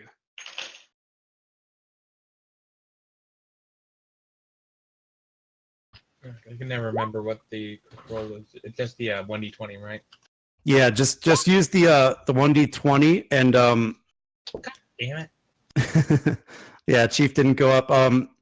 So basically the number you're trying to get is would be 20 minus whatever your current reputation is. You want that or less. And if you any of the dice get that, then your reputation would go up. The Admiralty hates me. So yeah, Starrell, you would go up by 1. I don't think Commander goes up unless you have a 9. No, I'm on 11. Yeah, so you'd need 9 or less. Yeah, I think Katork, I could give you dice to your heart's content and you still couldn't get reputation. The Admiralty hates Klingons. I'm going to write about this. Theirs will be a harshly worded letter.